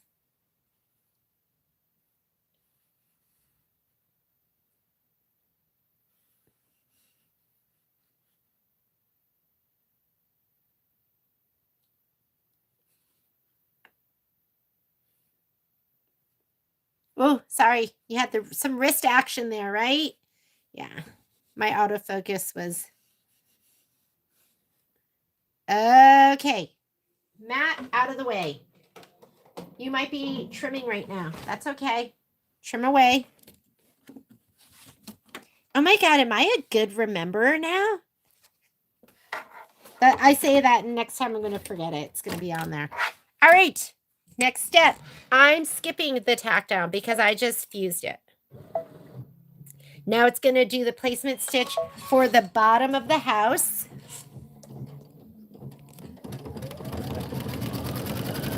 Yeah, I didn't grab that one yet. You're going to be using, we call it Frofo at the store because it's FRFO. It's French fog, and it's just your lightest gray. French frog. Bart says no can do.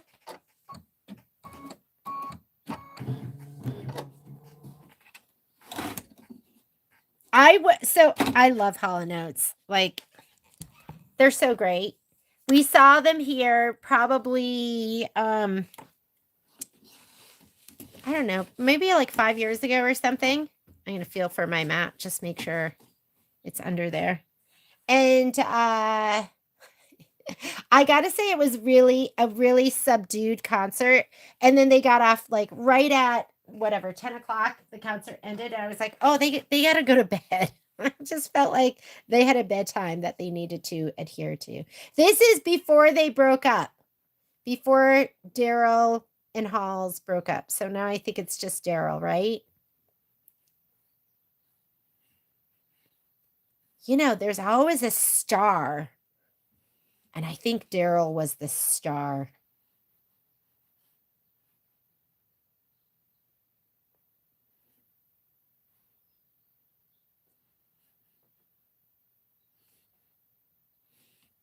And if you want to take this off and use your Panasonic, the great thing about the Panasonic 360, and sometimes I will use that if it's like big pieces like this. I mean, it's faster. It's going to be bigger and it's going to be more powerful than this itty bitty.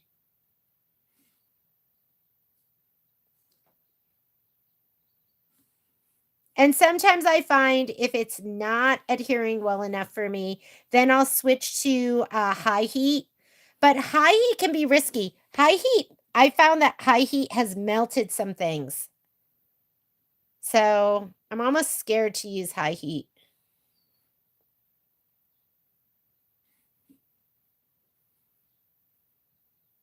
This is a little thicker though, so it's a little thicker than just my quilter's cotton. But I think that's good. All right, here we go. Slide her on. We're going to skip. I'm going to skip the next step because, of course, I was cut to size. Did you see that? It was a little puffy. That's what I get, right? Did you hear me bragging just a minute ago? I was like, yeah, that's right. I remember everything. Okay, skip that step. We're going to do the placement stitch for the top of the door. Uh-oh. Oh, there it is. Uh-oh, where'd I put it? I love them. And I think the older I get, the more I love them. And I really like that my kids, like I think Violet has one of their songs on her playlist. It's, which one is it? I can't even remember which one it is. This probably will go down way easier because it's not as thick. Okay. Mat out. Slide on. I'm going to skip the next step. I do not have to do the tack down and trim. Placement stitch. Here we go.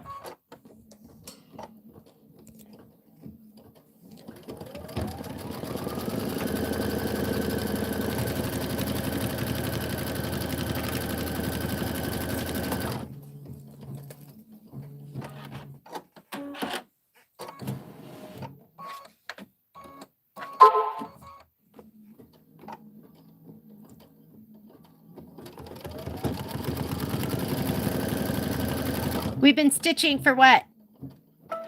My clock's not right. I was like, 35 minutes? I think we've been stitching for like an hour and 35 minutes now. Not too bad, right? So I think it's probably going to take us a little bit more than the 3 hours. I'd say probably 4.5. This is just a guesstimate. But as we move down, I feel like there's more going on. So... do you have to put SF 101 on all of these pieces? No. But as I was doing because I was doing the scan and cut for OESD's Sweet Easter Wishes, I just like was yanking them off my mat, not worrying about them distorted. You have to be more careful when you pull them off your mat if you're not doing the SF 101. I know it does make everything thicker, but I don't know. I like not having to be as careful. Give and take with everything.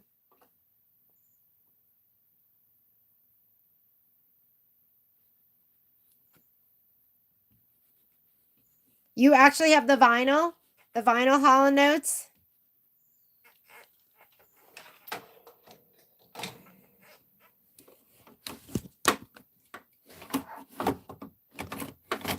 Here we go. Mat out. Yes, my mat is out. I'm going to go ahead and skip the next step. That is the tack down and trim. And now we're probably going to just be doing a whole bunch of the satin stitching. So here we go. First thing, I want to make sure my other one is not curled under. You do not want that to get stitched down by accident. Ugh, hang on. What is going on with him? Release him. Okay. I think we're going to be putting in, we did all of the applique now. Now we're just going to go ahead and do all of the stitching. First color you're going to put in is Cool Gray 3, and it's going to do the house satin outline. Any gray would work, any light gray that you have. Mine's a little bit darker than what came in the kit. The kit is French Fog, which is really, really light gray. French Fog.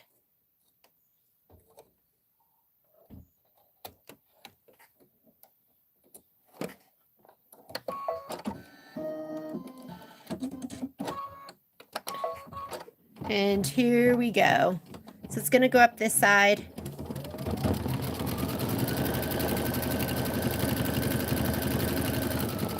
Two minutes of stitching.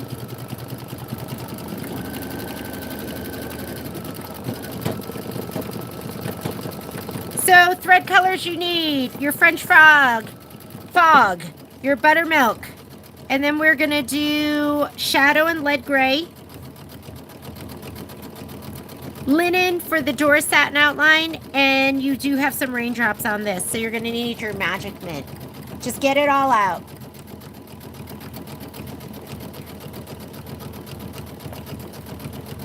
And then we're going to hoop up for block number 4. Block number 4 is going to have, this is going to be our block number 4. Not too much, right? We're going to have the tree. Ooh, my piece here kind of got torn up a little bit. I might actually be laying down my fabric. Just those little pieces. I think my blade was a little bit dull. We'll take a peek at it. But I think most likely I'm going to do traditional, just lay it down and trim for this. And I have fabric ready for that to go. No, it's not. Look. I know, Joanne. Look, here it is.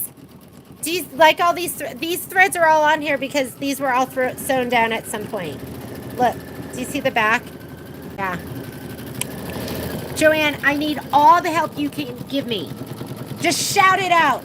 Shout it out, ladies and gents. If you see me going astray.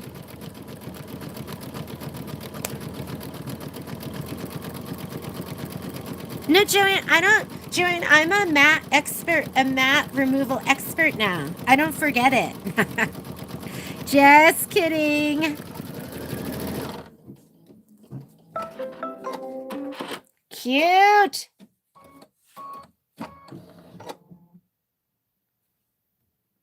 Okay, go ahead and put in, let me just confirm. Confirm. Yes, go ahead and put in your buttermilk. Buttermilk's so gorgeous. Yeah, I'm always freaking out too. That's my normal state. I'm in a normal state of freak out. And I want you to just shout that out as a reminder, because you know me, at some point I'm just going to be stitching. I'm going to be like, geez, that really sounds funny. And then I'm not going to do anything about it. And then I'm going to look and I'm going to go, oh, my mat is under there. All right, I'm going to step away from my machine. Risky behavior. I'm going to go upstairs and look for my boots. Well, not really my boots, but my fabric. My azalea. Maybe it's upstairs.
I couldn't find it. So we're gonna do fairy frost boots. Sad. I'm sad because I was excited to use that fabric.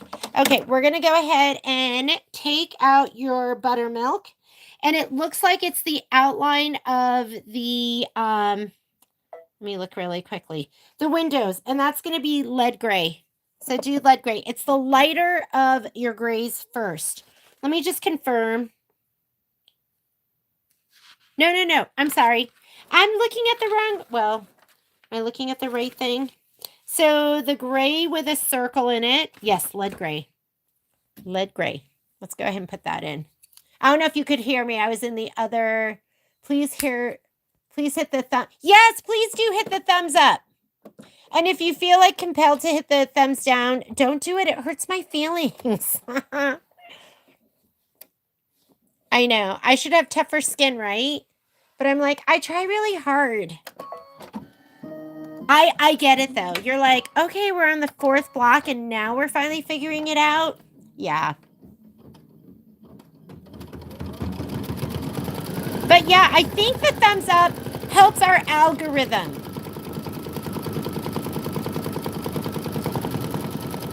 Oh, good. Oh, yeah. Were you waiting for the white thread? Renata? Is that what you're waiting for? Okay, so you're putting in the lead gray. You're going to do this for the window satin outline, the brick fill, and then we're going to do the dormer on the roof, which is going to be the darker gray, which is your shadow. This is 6 minutes of stitching. I know, but I get it. Like, sometimes, I hope what I worry about is like making a mistake and you guys following along with me. That gives me a heart attack. So I'm gonna be right back. I'm setting up. I'm filming the sweet Easter wishes too. So I'm gonna just get that started on the other machine. I will be right back.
Okay, so that OESD Sweet Easter Wishes is so cute. It's so cute. I'm hoping I have it done for you tomorrow. It's a pretty easy one too.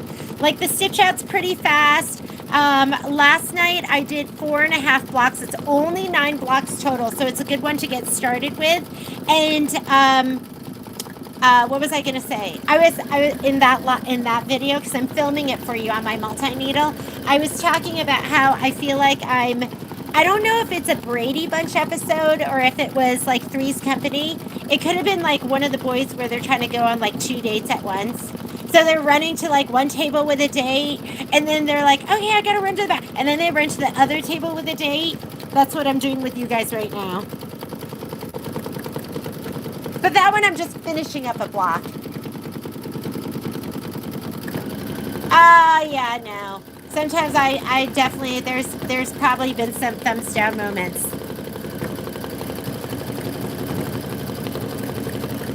Here we go. After you stitch this, then we'll do the bricks. And they're both going to be in the same color.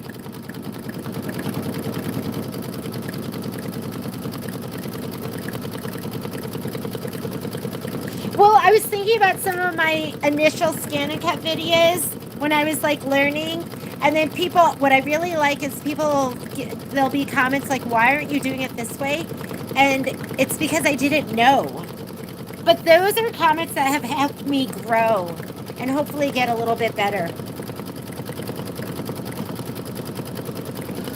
If you want to just watch a pro, like Courtney, is Courtney not a pro? Courtney, I forget where she's from. Is she All Brands or something like that? She's a pro. I mean, I did my first stitch out. Michelle's videos, those help me. I watch everything. Well, actually, I watch very little. But when I'm doing something new and I want to learn, I will go online and look for it. So get to know your scan and cut. The class, I did that with Michelle. And then Becky Thompson. You guys know Becky, Power Tools with Thread. She was such a huge help too. That was really helpful because I was very specific to Kimberbell because she was doing, I think, red, white, and bloom. And I was like, this is exactly what I want to be doing.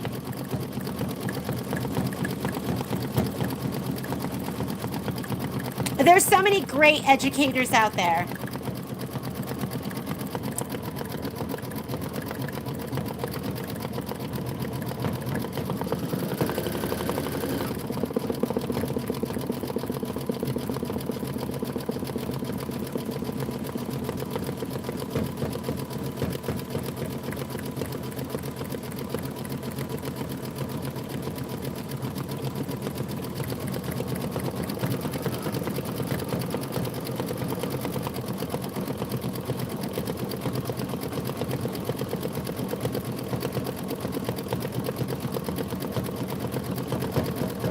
I can't wait till I have more time and I can do all of Michelle's rhinestone classes because I like bling. I haven't done a single rhinestone,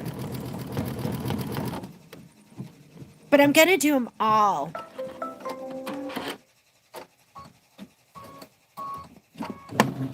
Okay, we are going to put in, I think we're leaving that in because now we're going to do the bricks, right?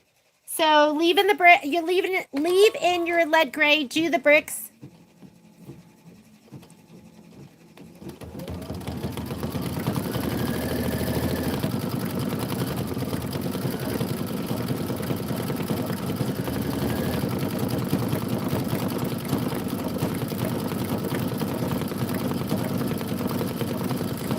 We are 19 minutes into a 26-minute stitch out.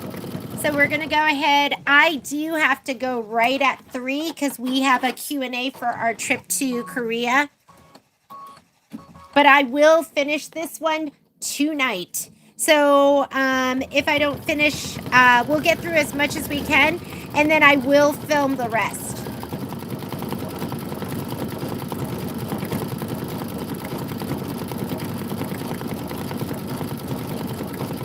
Oh, yeah. That must have been so much fun. And for them to, you know what? I almost wish I could force you onto that machine. Get you in there in a room and force you onto the machine. Because once you just break that seal and you just get started, it makes it so much easier.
4 bricks. How many do we have? 3 more.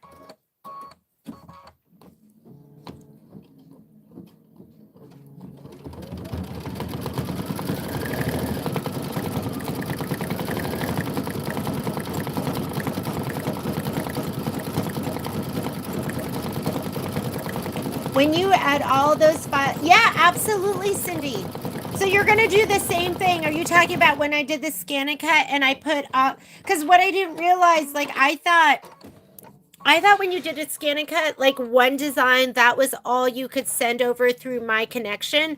But scan and cut will, like when you're pulling out the applique material button, it's however much you load on your screen. You can pull all the cuts from whatever is loaded on your screen at once, which I thought was fantastic. Michelle taught me that.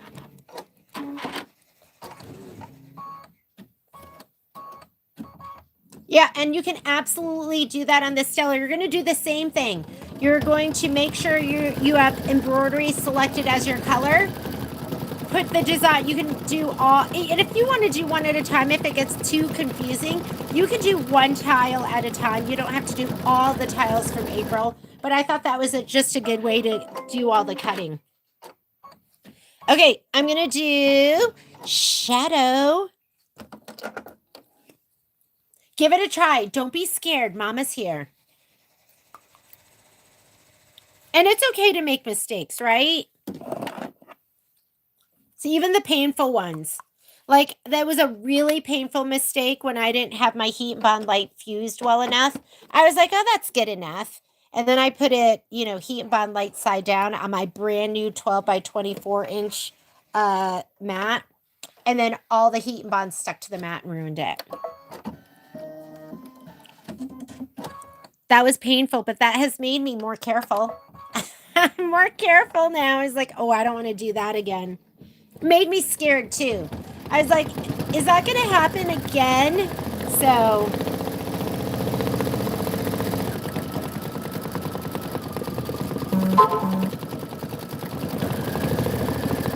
and then I want you to grab your linen. We're going to do the door outline. And then we're going to do the raindrops and we're done with this one. We are cruising. We are so awesome. You guys are so great.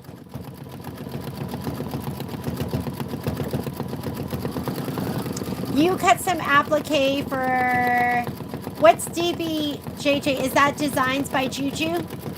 Are you guys doing their, you know how they're doing that monthly thing that is so cute? I wish I could fit it all in. Wait till I'm retired. You think you're working hard right now and I'm making you do a lot of stuff? Wait till I'm retired, because then I'm just going to be, we're going to just be doing stuff all the time. I'm going to be like, what do you mean you don't want to stitch until 2 a.m.?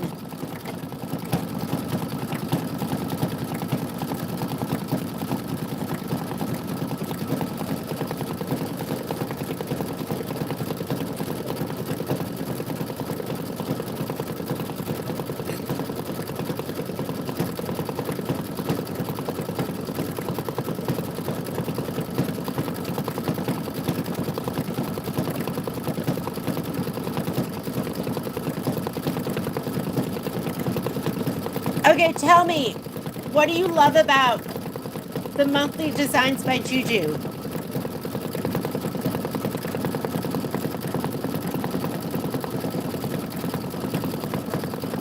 Honestly, Lori, like the older I get, the more I'm finding the 2 a.m. stuff, if I have to get up early, I have to recover from that. I've been trying to go to bed earlier.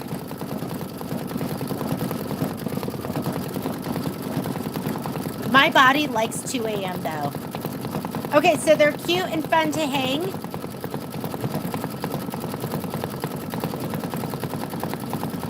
Is there anything you don't like about it? Like something you would change?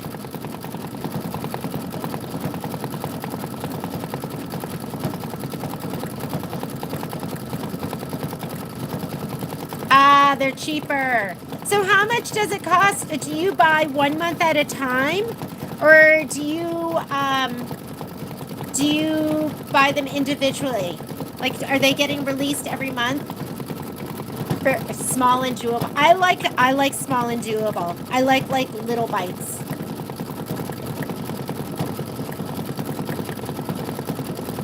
Oh my god, that's amazing. Yeah, that's amazing. That is, we should do one of those. So do they kit it? Like, how are you guys doing that? Is everyone using their own fabric? And I love that too. I love seeing what people do with it. Love seeing that. Okay, put in your linen. Linen, ladies and gents. Your own fabric. Released each month. So, what's Farm Fresh? Oh, Farm Fresh, is that the Lori Holt? Oh god, I love that. I think I've been hoarding Lori Holt because it's not, I mean, some of it's complicated and I want to do it. No fabric kit using stash is fun too. Okay, how long does it take? Is it pretty quick getting through? And how are the instructions? How are Juju's instructions? Are those great too?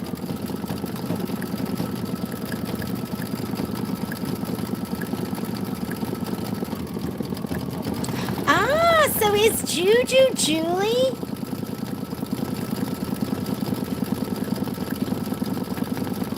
Farm Fresh. You know what? I wanna do some piecing. Like, I love piecing. I don't do a lot of it. I'm not great at it. But I would love to go back and just so there's a new design from Riley Blake and it's a paper piecing. And I am gonna do my darndest to fit that in. It's Sewing Notions and it is adorable.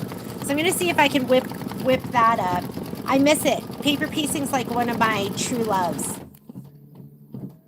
Her instructions are great. All right. We're going to have to do that. Okay.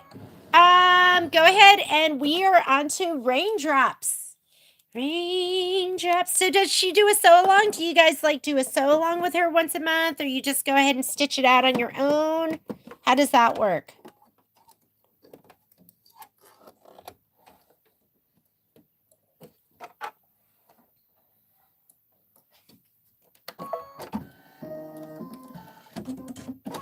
You guys are pros. Who needs a sew along? For me, this is my time with you. This is my time to stay on top of stuff. It's my time to not have a UFO.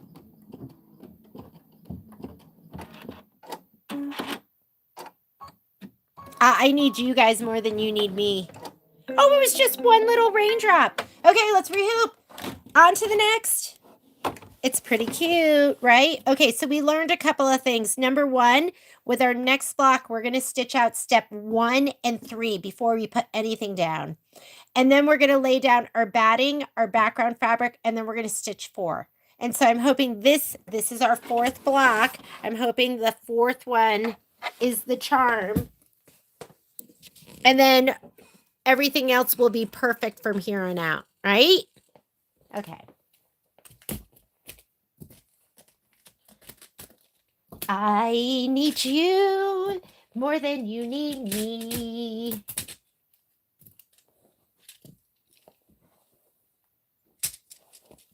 Patrick asked me, I did them live feed. He was like, how many people are there? I was like, I don't even know. I don't even pay attention because I'm here to stitch. I'm like so thankful that we set aside the time together. And even if there was one of you, that would be enough. Because you keep me on track. And you know how you'll do stuff like if you set up, it's like sometimes I have a tough time motivating to go out because I'm tired.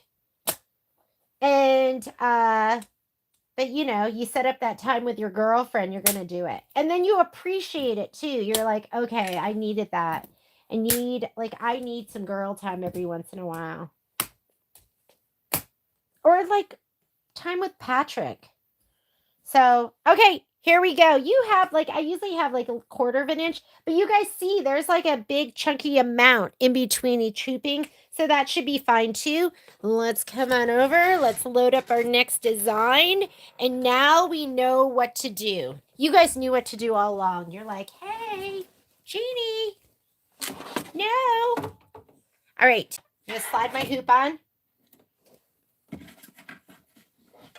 Slide it on. I like to slide my hoop on. That way when I go to my embroidery screen, it doesn't go outside of my embroidery field. So I'm going to go right here to my home button. That's going to be my boots because I can't find my felt. Okay, and let's go here to the pocket. I'm going to go right here. That's where I brought in my design database transfer. And we are going to do, we did 1, 2. Oh, did I only, this is my 4th right now. This one with the tree. Go ahead and set it. There's no background quilting, which is great. You're just going to touch your embroidery button. And if you're in this screen, you can go layout, move, and I can scoot it up that 1/10 of an inch. Okay, I'm going to say okay. Right here is our button where we go forward and backward stitches. And I'm going to go ahead and start by stitching out my, I'm going to stitch out, this is my batting stitch out. I'm going to stitch this out and I'm going to stitch out number 3 and then I will put everything down. Don't put your batting down yet. The reason for that is when you go to stitch out 3, the foot's just going to push it around and stitch it down and give you some grief. We're going to put all that down later. Grab a piece of batting, grab a piece of your background fabric.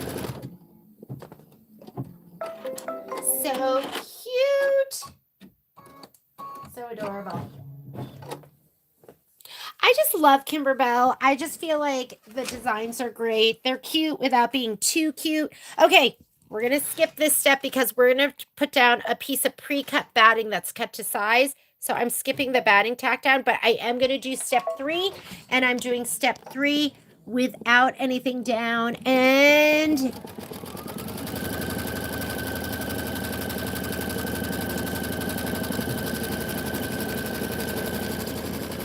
so the only thing I go, okay, maybe step 3, this part would have tacked down the batting a little bit better, but maybe not.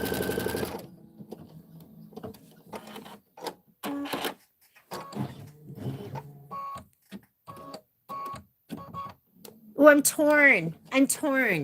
Because I go, when you put down the background fabric,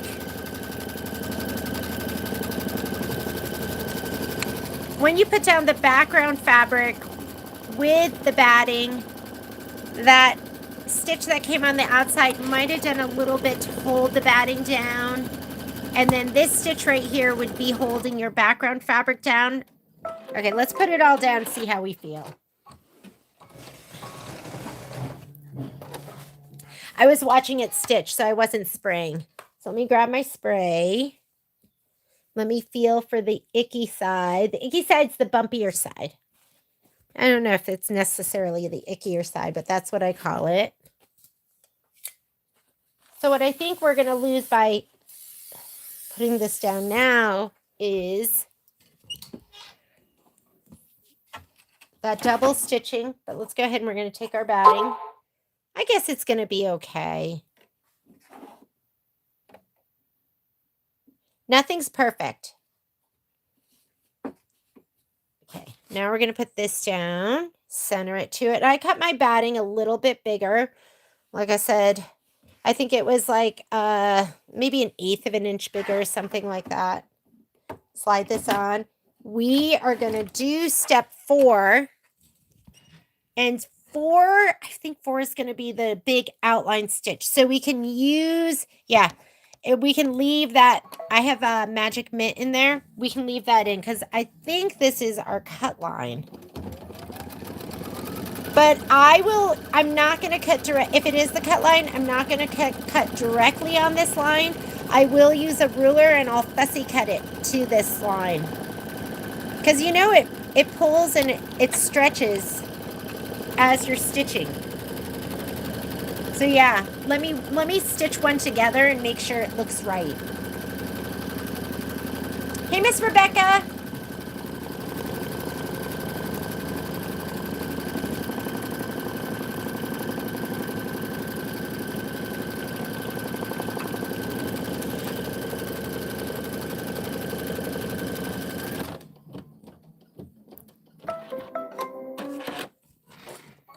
Okay, I'm going to pull it off and just look at it from the back. So let's talk about that. So you have the inner line. That is your batting placement.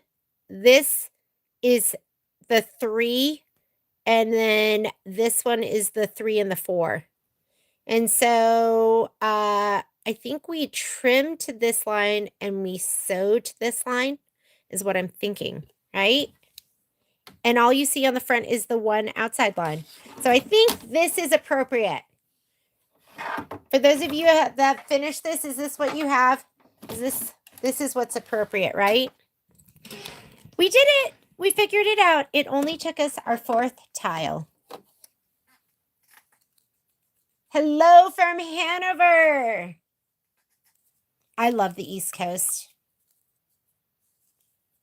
I don't know. I loved growing up on the East Coast. I love living on the West Coast, though. I know Reno, people are like, Reno's the West Coast. We are 3 hours from San Francisco. So I think we're pretty much West Coast, right? And I know 3 hours sounds like forever when you live on the East Coast. But 3 hours on the West Coast is nothing. I think on the West Coast you go, 5 hours, that's totally doable. 7's not that bad. 10, I can do 10. Okay. This is the background quilting. I would do it calls for linen. I'm doing pearl, so it stands out just a little bit more. Either of those will work and be great. And we are doing this block right now. This one. It's loaded like this, okay? So let's grab all our pieces. You're gonna need a piece of the roof, a piece of the house, the tree, and the trunk.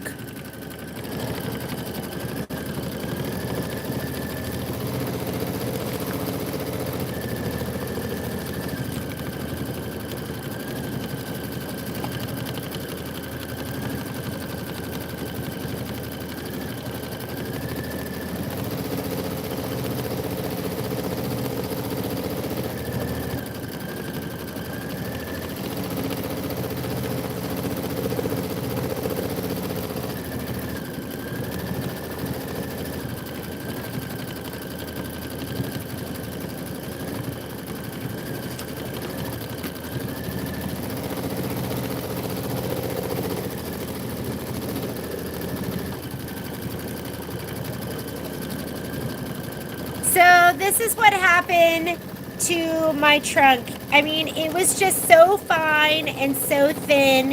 And I did have, my blade was definitely older. So I think this is going to be a lost soldier. I'm going to just toss that and I'll just do that part the traditional way. Okay. First thing it wants you to do. How did you wind up going out there to Reno? So Patrick and I were living in New York City. So we're going to do a placement stitch for that first. And it's calling for that to be, all of it's going to be in linen. So I'm just going to leave my pearl in there for right now. He and I were in New York City and we thought, okay, where could we go where we could have fun and we could live cheaper? Vegas was so cheap at the time. So, we ended up moving to Vegas, and then after being there for a little while, we thought, where could we go that would be more organic? And we loved Vegas. We still love Vegas. We still go there often. But Patrick told me that we were going to move to either Jackson Hole or the Tahoe area because he's a mountain man. I feel like when you're a sewist, it's so easy to make friends, don't you think? Like you just join a quilting guild or something like that.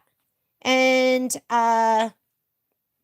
Because I don't know. Don't you find, like, I find that it's a really social, it can be, doesn't have to be, can be a really social thing to do. And it's usually a positive experience and it involves shopping. And who doesn't love shopping? So for me, I was like, I will go wherever my king wants to go. And he needed to go somewhere in the mountains. So it was either Jackson Hole,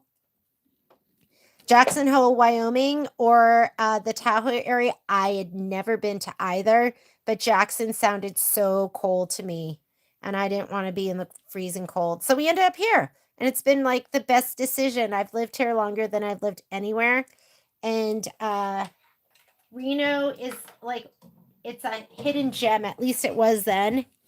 People know about it now. It's super popular. But at the time, my friends used to make fun of me. They're like, Reno 911. That's what everyone knew about Reno. Okay, that's the tack down and trim. We're going to go ahead and do that.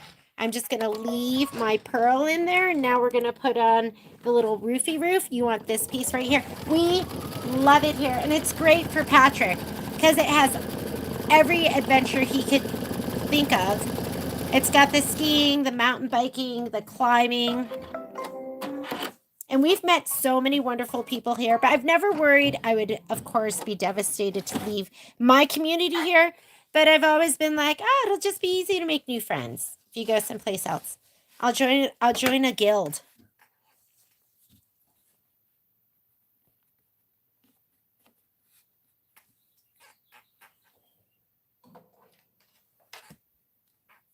Hang on. Let me come over here so I can, sorry, moving this out of the way.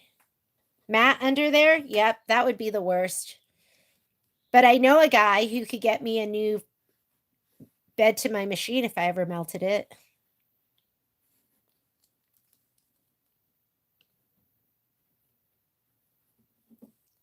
And I love the outdoors too. I love the indoors. I love the indoors with my sewing machine. My dream sewing machine would have like a room that was like screened in, but felt like I was outside. Would that just be the best? A screened in room. Like sewing outside. I would love to live on like a river. Just hear water. I'm not an ocean person. I'm scared of like the ocean and water. But I just love the sound. Okay, what's next? We're going to skip the next step, which is going to be a tack down. And we have another placement line. I still have my pearl thread. It's going to be the oh, Anna, so me too. We've met so many wonderful people here.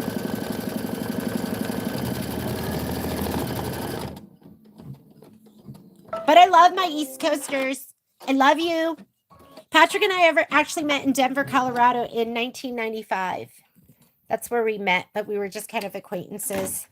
He had a girlfriend. He had a different princess at the time. We didn't even know that we were destined to be true loves. Here we go. Let's put this down.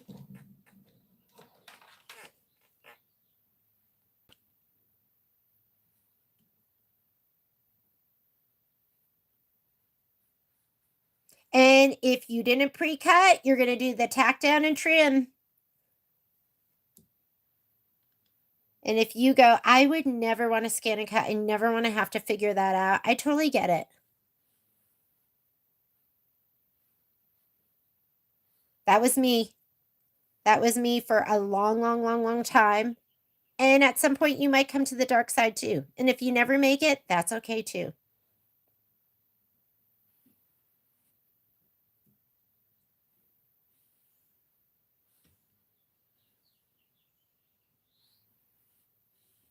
Okay, when it comes to do the tree trunk, I'm going to do that regular, meaning, you know, tack down and trim, all of that.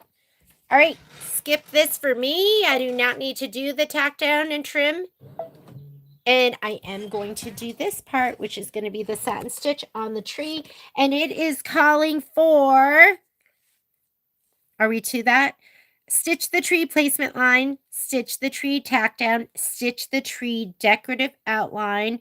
And for that, it wants the heart, the green square with the heart, which is clover. Clover, is that my clover? You are. Whoops, sorry. That was my hippie hip hitting the machine.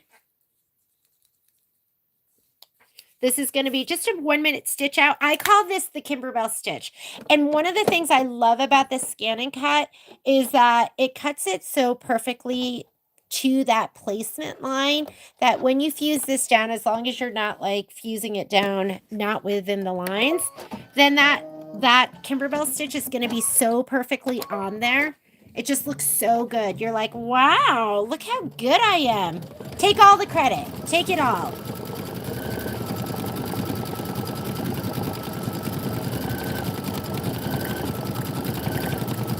Oh my God, Joanne, I was like that. And it was a conversation. I connected Marlene and Kim Foro, and I can't remember if Kim was like, it really was, or maybe I was talking to Kim and I was like, is it really that easy? It was the transferring of the designs. Because I don't want to do it. If it's hard, if it's confusing, if it makes me think too hard, I have a really low frustration point. And so that's why I love having Patrick, because if I get really frustrated, I'll be like, Patrick, do it! So I was like, is it really that easy? And when transferring the design was really that easy, I was like, okay, I'm going to try it. But I needed to get to the point where I was really motivated to do something. That's the other thing with me. Like, sometimes it's just not compelling enough. And I just wasn't motivated enough to do it.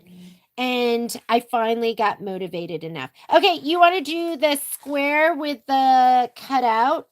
And that's going to be timber. Grab your timber.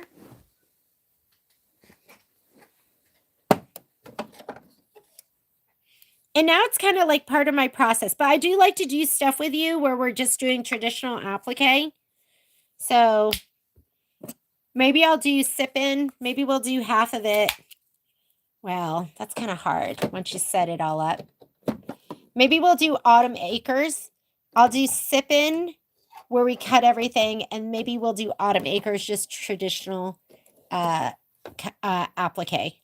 Like the placement and the placement stitch and the tack down and the trim. Because I still enjoy doing that too. And I've always said I still don't know which one is faster. Like I really don't know if scan and cut, I don't know if it's really faster or not.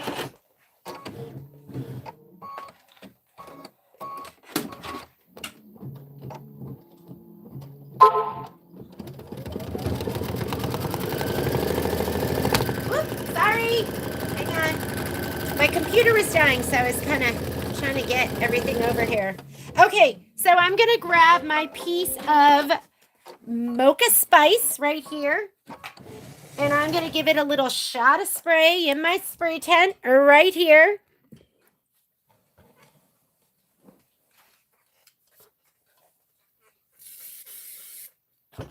And let's lay it down. Hopefully my piece is big enough. Looks plenty big, huh? It's like way too big. And we're going to do the tack down. So I'm doing this because if you saw my piece, it kind of got ripped up a little bit.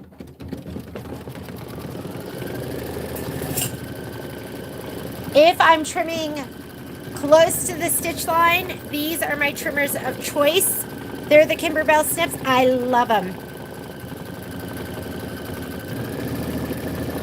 So we're going to trim the fabric close to the stitch line, and then we're going to stitch the trunk decorative outline.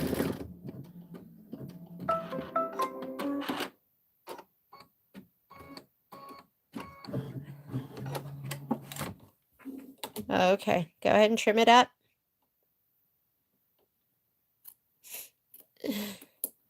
If you guys know Faye Weaver. We did, I think one of our questions was, how did you meet the love of your life? And her story was so funny because I think she said she met him in like middle school, and like maybe he was like riding his bike and went off a jump and like totally ate it, and they were just like were laughing at him, making fun of him. Just like, I think that's so cute that they've known each other all that time, and that was like humble begin middle school, right?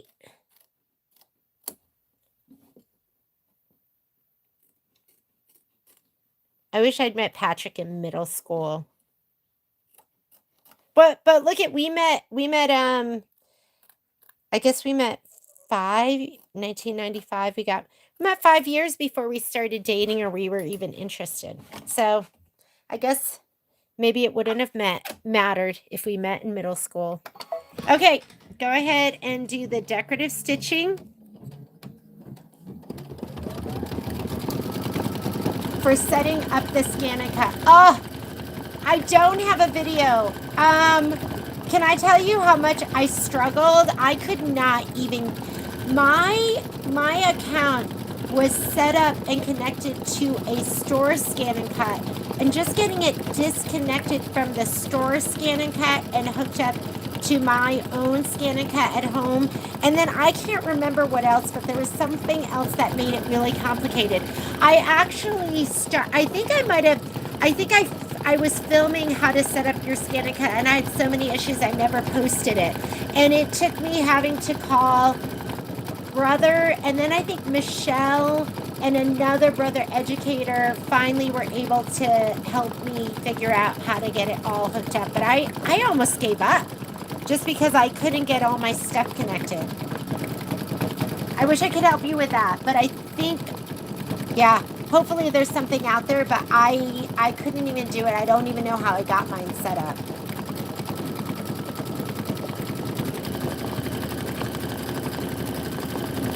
Choosing the right mat. Yeah. You know, I do feel really good about using my low tack mat with heat and bond side down.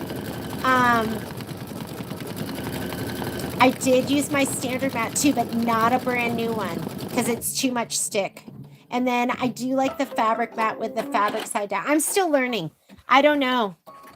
I'm a one-trick pony at this point. All I've really done is cut fabric. Okay, so go ahead and put in your cool gray 3. We're going to do the side of the house. Oh, yeah. Okay. So LeBeau Sewing has a video on connecting. Thank you for sharing that. Yeah. Are you struggling, Rebecca, to get yours connected? And if so, it might also take a call to brother. There's some parts I can't do for you.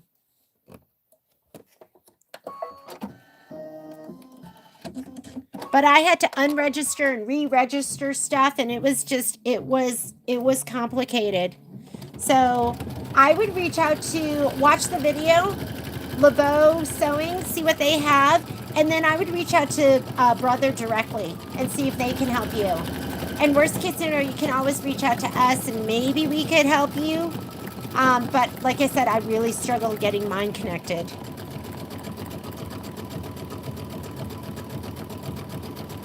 Oh my God, Renata.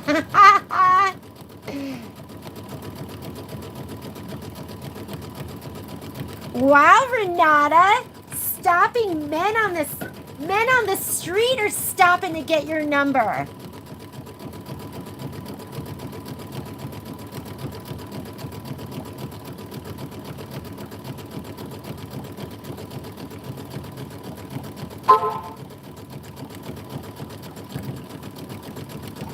I love that story. 44 years. Oh, your brother's best friend. Oh, sorry, I lost track. I was reading your stories on there. Okay, go ahead and put in your buttermilk. You're going to do the top of the roof. We're almost done with this one. 1:29. We've got half an hour. So we'll start this is our 4th. We'll start the 5th one. I don't think I'm going to get through it during this session, but you never know. Maybe we could bust it out in half an hour.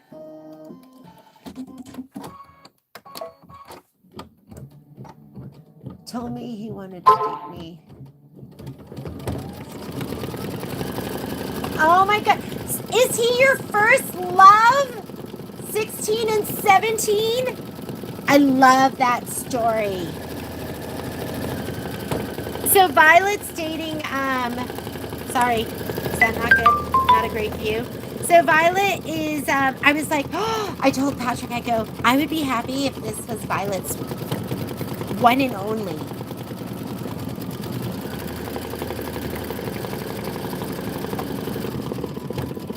But I love that. 44 years. That's so amazing. That's amazing. Patrick and I are going to go to Vegas for our anniversary. It's going to be 26 years on April 16th. I had to think for a minute. He's much better at anniversaries than I am. And do you feel like, Sylvia, do you feel like the 44 years went by in the blink of an eye? I just feel like 26 has gone so fast.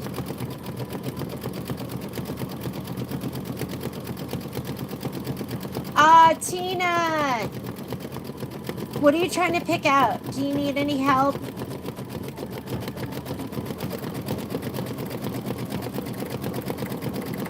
Tina, you know what might be good for you is if you're using it for smaller stuff, like just getting a fat quarter bundle of stuff, like getting a fat quarter bundle of grunge and having like the basic, like the most popular colors, or getting a fat quarter of Moda Thatched or something like that. And then you'll have that in your stash. So let me know. Kimberbell does their basics, and they have a fat quarter collection. I can't remember how many colors there were in there, but there's a lot. So when I, like right now, when I'm doing my, Love and Share for the mistletoe, I'm using the Moda collection. I have a fat quarter of Star Grunge and a fat quarter of like Moda, Hoffman linen.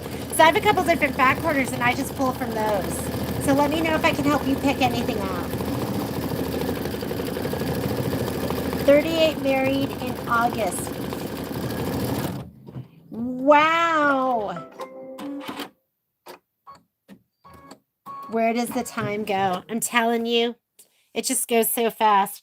Okay, we are going to be putting in the brick fill, and that is going to be your, let's just make sure it's lead gray. I don't want to lead you astray.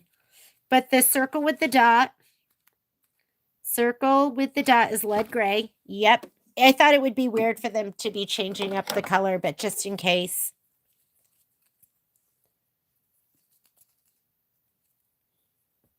Yeah, we try, but I think a fat quarter of good blenders. If you have to just go to Walmart, because they have like decent fabric, but they don't have a ton. I know buying the kits does make it super easy. It does, because then you just don't even have to think. You just grab it, and then you can mix in stuff that you have on your own. Okay, so go ahead. You're going to do this, and guess what? Then it's raindrops. Magic Mint.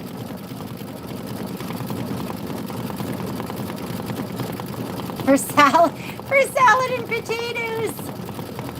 Okay, I have Tokidoki fabric, and it's from Walmart in Hawaii. And my Tokidoki fabric is probably at least 15 years old, but I don't even know if they carry it anymore. But my friend Sage was in Hawaii, and she called me, and she was like, they have Tokidoki fabric here, and I just had her get me a whole bunch of all of it.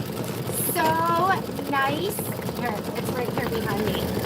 If you don't know what Tokidoki fabric, it's like this Kauai fabric. Isn't this nice? And I just had her buy me yards of it. But I don't even know if they carry, I know our Walmart doesn't carry anything like this. Isn't that cute? So cute. And they were getting rid of fabric at ours. And I bought a whole bunch of like marine vinyl.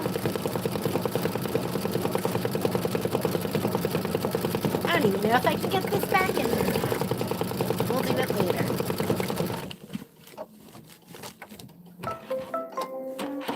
Okay, raindrops, please. I know, isn't that fabric great? Like, shoot, and it feels so good too.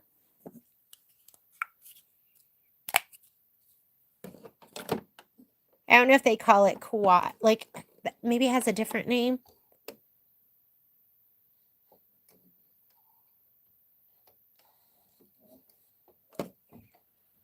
And like I said, it's probably at least 10 to 15 years, probably 15 years old at this point. Raindrops. Raindrops. 1 minute stitching. We're going to hoop up and we're going to start block 5, but I don't anticipate we're going to get through much of it.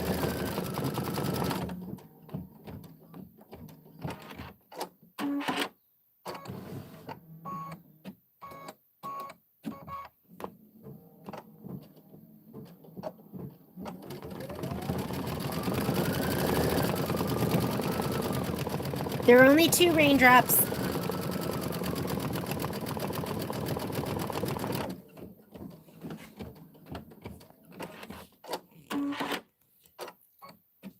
Okay, this is really cute. Really, really cute. All right, here we go. Let's hoop up.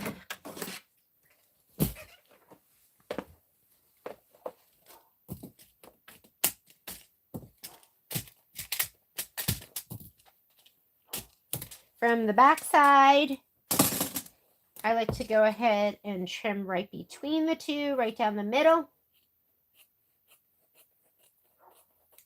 Okay, so this was our 4th one, and our 4th one is only going to have that outline stitch right here.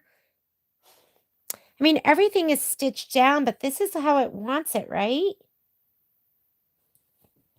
Yeah, so I guess that's what we're going to do. Do you like our evolution? Here's our first one. Didn't even do step 3. And then our second one, we had to go back and do step 3, went through the house. And then our third one, where we did step 3 on top of the fabric. And then finally this one, where we did step 3 underneath the background fabric and step 4 to tack it all down. And I think that's how they want it. Okay. Unless I read it wrong, but I think that's how they want it.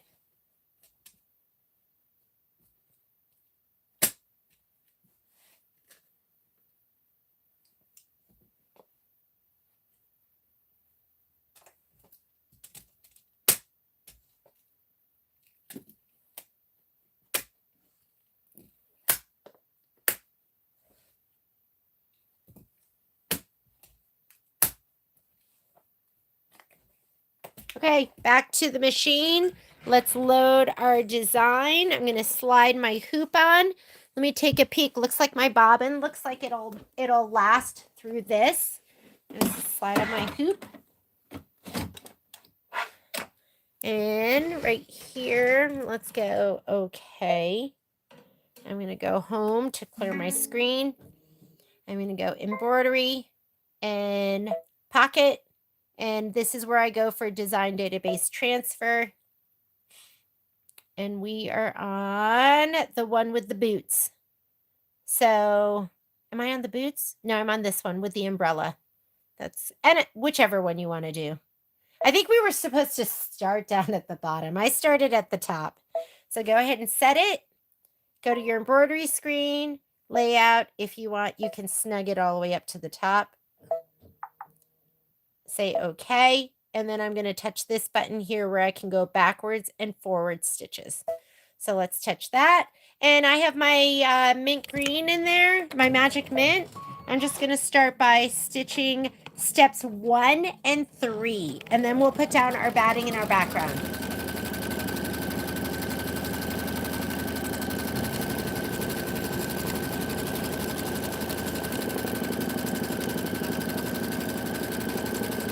Yeah, this feels like fast and super doable. Maybe we'll get together and we'll stitch out, we could stitch out May like one evening this week. Or I could start it. Like I might end up doing that. Okay, I'm going to skip ahead right here. And I'm going to skip to step 3. We're going to skip. This is step 3, which is the, has all of the background stitching. And then we're going to lay down our batting and our background fabric. Let me grab my batting and background fabric. It's so nice to watch my pile of batting and background fabric come down to now there's just only one set left. That's nice. Here we go. Nubby side up, because that's going to go nubby side down. Get rid of any icky threads that you see. Seriously, I'm having trouble telling. Oh, there we go.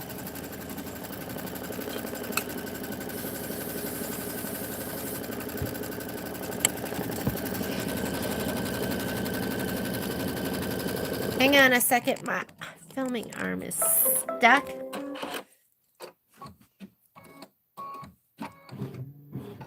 No skipping steps on this one.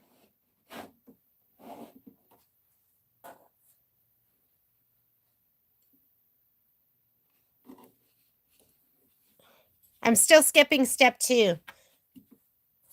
But if you want to do step 2, you can.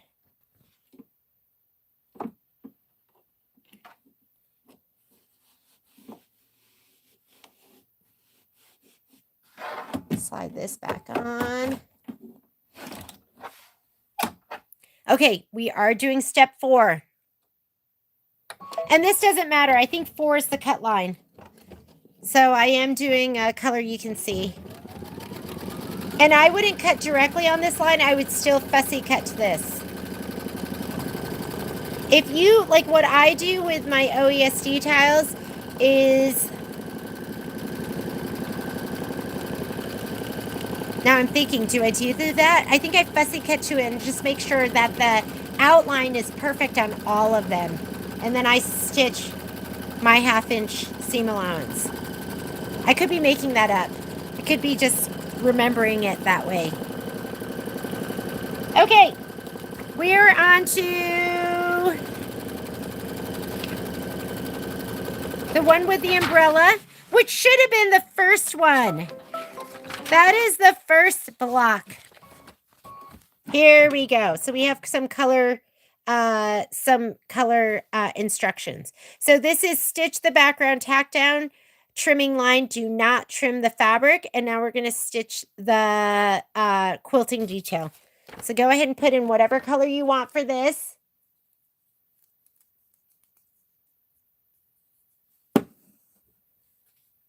I wish mine would work it down. Oh, you found something and now you have a huge pile of, yeah. I find I like have more batting scraps than I get rid of, but it's still nice to be cutting them down and getting rid of them. Okay, background quilting. After you do the background quilting, here we go. That's where I thought I was starting in the very beginning. So what you're going to need for this one is you're going to need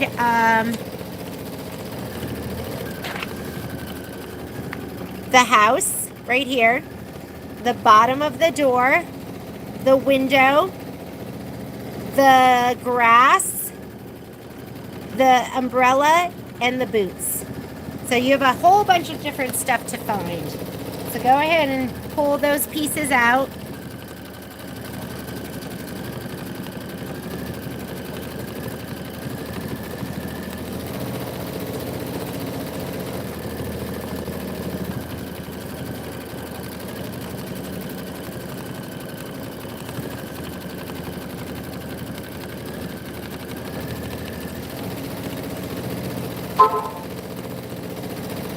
My door.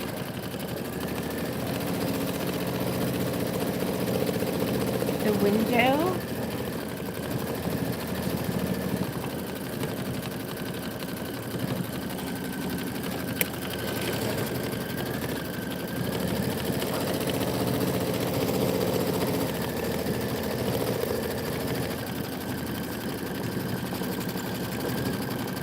Oh, yeah, so we have, we're almost ready to cut those pillows.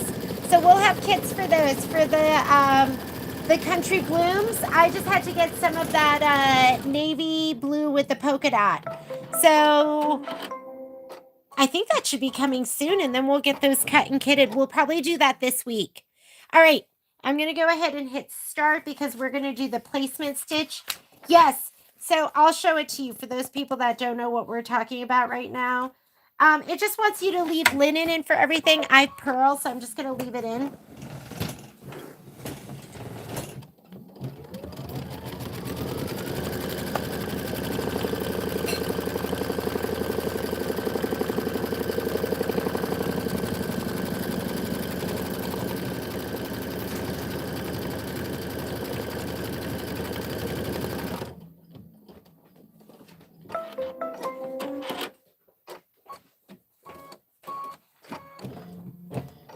Okay, grab your piece of house. Here we go. And where's my mat? All the way over here.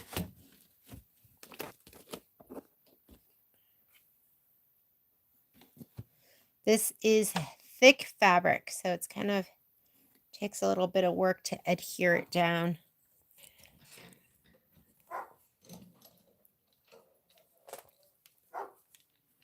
Oh, Mr. Patrick Mulligan is here. He's being greeted by Mr. Momo.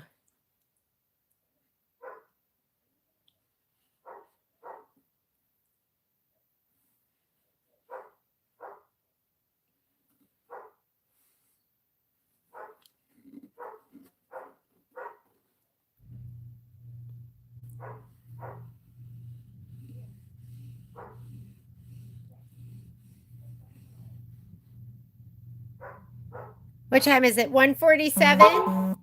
I'll probably get going in another maybe 5 minutes just because like I said, we have a Q&A happening. Momo, quiet. Sorry guys.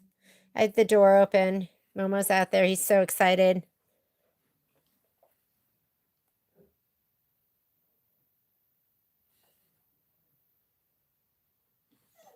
I know, buddy. Hang on. Okay. Mat out. Maddie, mat out. Okay, I'm going to skip the next step. This is going to be a tack down. We have our Q&A. I know. Okay. I know. Okay, this is going to be the placement stitch for the door. Okay, if you don't know what Country Blooms is, that's going to be this little bench pillow. And don't her nails look so good? They look almost as good as mine. Here you go. What do you think of that? Pretty bad. Okay.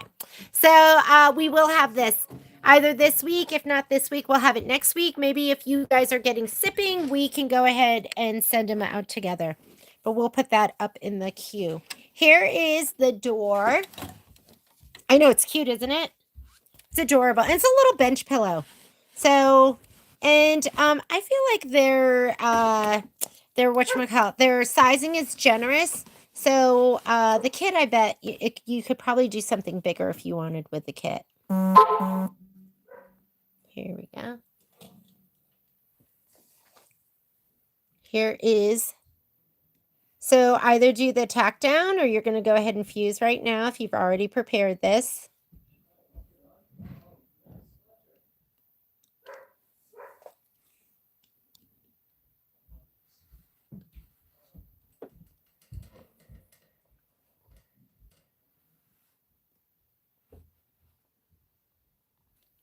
Okay, perfect.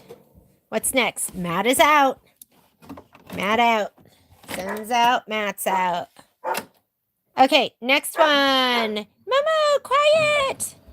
Okay, this is going to be, I just fast forwarded. I'm not doing the tack down because we cut to trim, or we cut to size. This is the bottom of the window. You should have a piece of royal icing.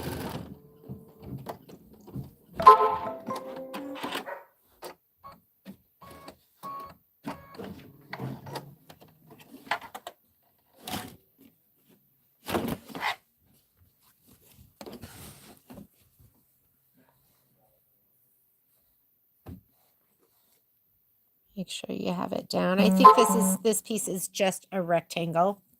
I'm going to go over here so camera's out of my way. Is Matt down? Yes.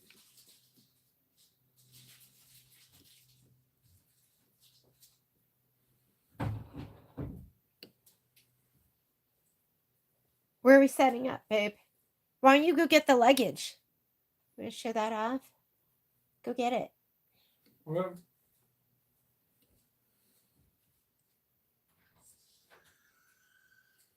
We'll show you our luggage so you can see.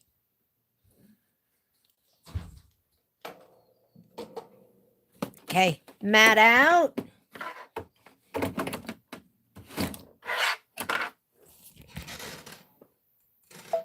I'm going to skip the tack down. Now we need the grass. And you're going to have your big piece of grass. Looks like this.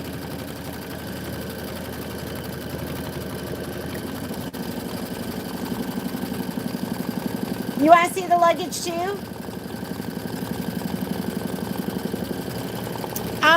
Anna, I'll show you. I'll send you a whatchamacallit. I'll send you a link. I'll have Patrick do it right now. Here we go. Yeah, look at all this stitching. I mean, is anything even going to show? Here, right here, like one little corner.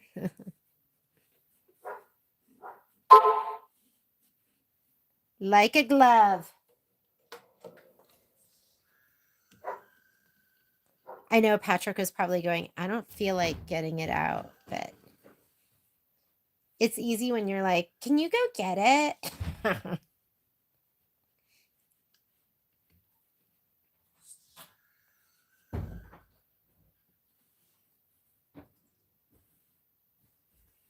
Anna wants to see it too, Patrick. Can you send Anna a link to the Zoom?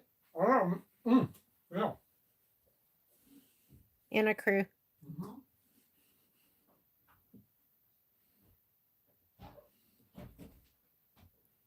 Here we go. Dun, dun.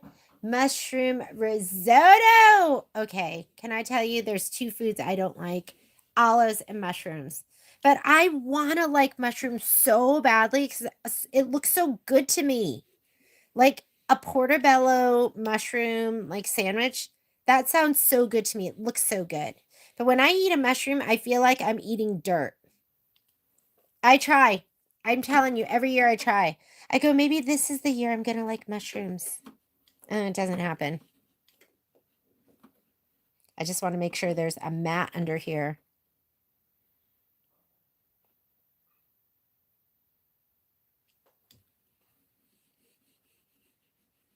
And again, I have my clover iron set to medium.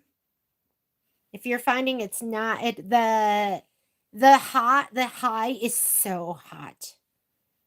You got to be careful with your threads and make sure it doesn't melt or scorch your fabric. And that's why I stick to the medium. And it takes a little bit longer.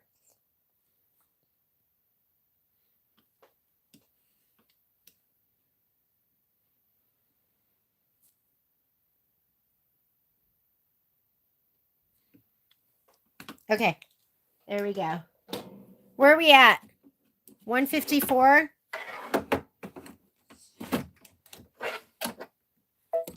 Okay, I'm going to skip the tack down and trim. And now we're on to the satin stitching. First thing it wants to do is up on the side. And I'm pretty sure that is going to be cool gray 3. Warm gray, it says. Yeah. So go ahead and put in your cool gray 3. And guess what? That is going to be it for me. I will pause this and I'll probably record. I'll probably just record the rest. I will record this block, the other block, and stitching the whole front together. I'll read the instructions over carefully before I stitch it together. And then end the trimming. Can't do, I know they're a little slimy, right? It's not just me. I feel like I'm just eating dirt. But I want to like them. They make such great appetizers with mushrooms too. It just looks good. Looks good. All right. So, couple of things. I will work on the spreadsheet. Maybe I'll even, before I start again, I'll find that last piece of boot fabric. So I'll work on the spreadsheet. I will work on putting up the full cut list as well. Teresa Bodden she revised the cut list and it looks so good. I just have to figure out how I get it online for you guys. Maybe I have to figure it out. Graydon does that and I totally forgot to have her do it last, when she was here she comes in only on Fridays and Saturdays. And, what else? Is there anything else you guys can think of? I will send you the video. Probably won't send it to you, but it'll get posted on YouTube Live. And let's plan on next Monday. So next Monday, we're going to get together. We will stitch. I'll let you know during the live feed what time it's going to be, but we will stitch at the least. We'll stitch May. Maybe this week I'll be able to film May and we can stitch June because we have lots to do. And that's it. Thanks for joining me. I appreciate you guys. This was so much fun. And yeah, give us a thumbs up if you can think of it. And I will see you tomorrow from the store. Bye, guys.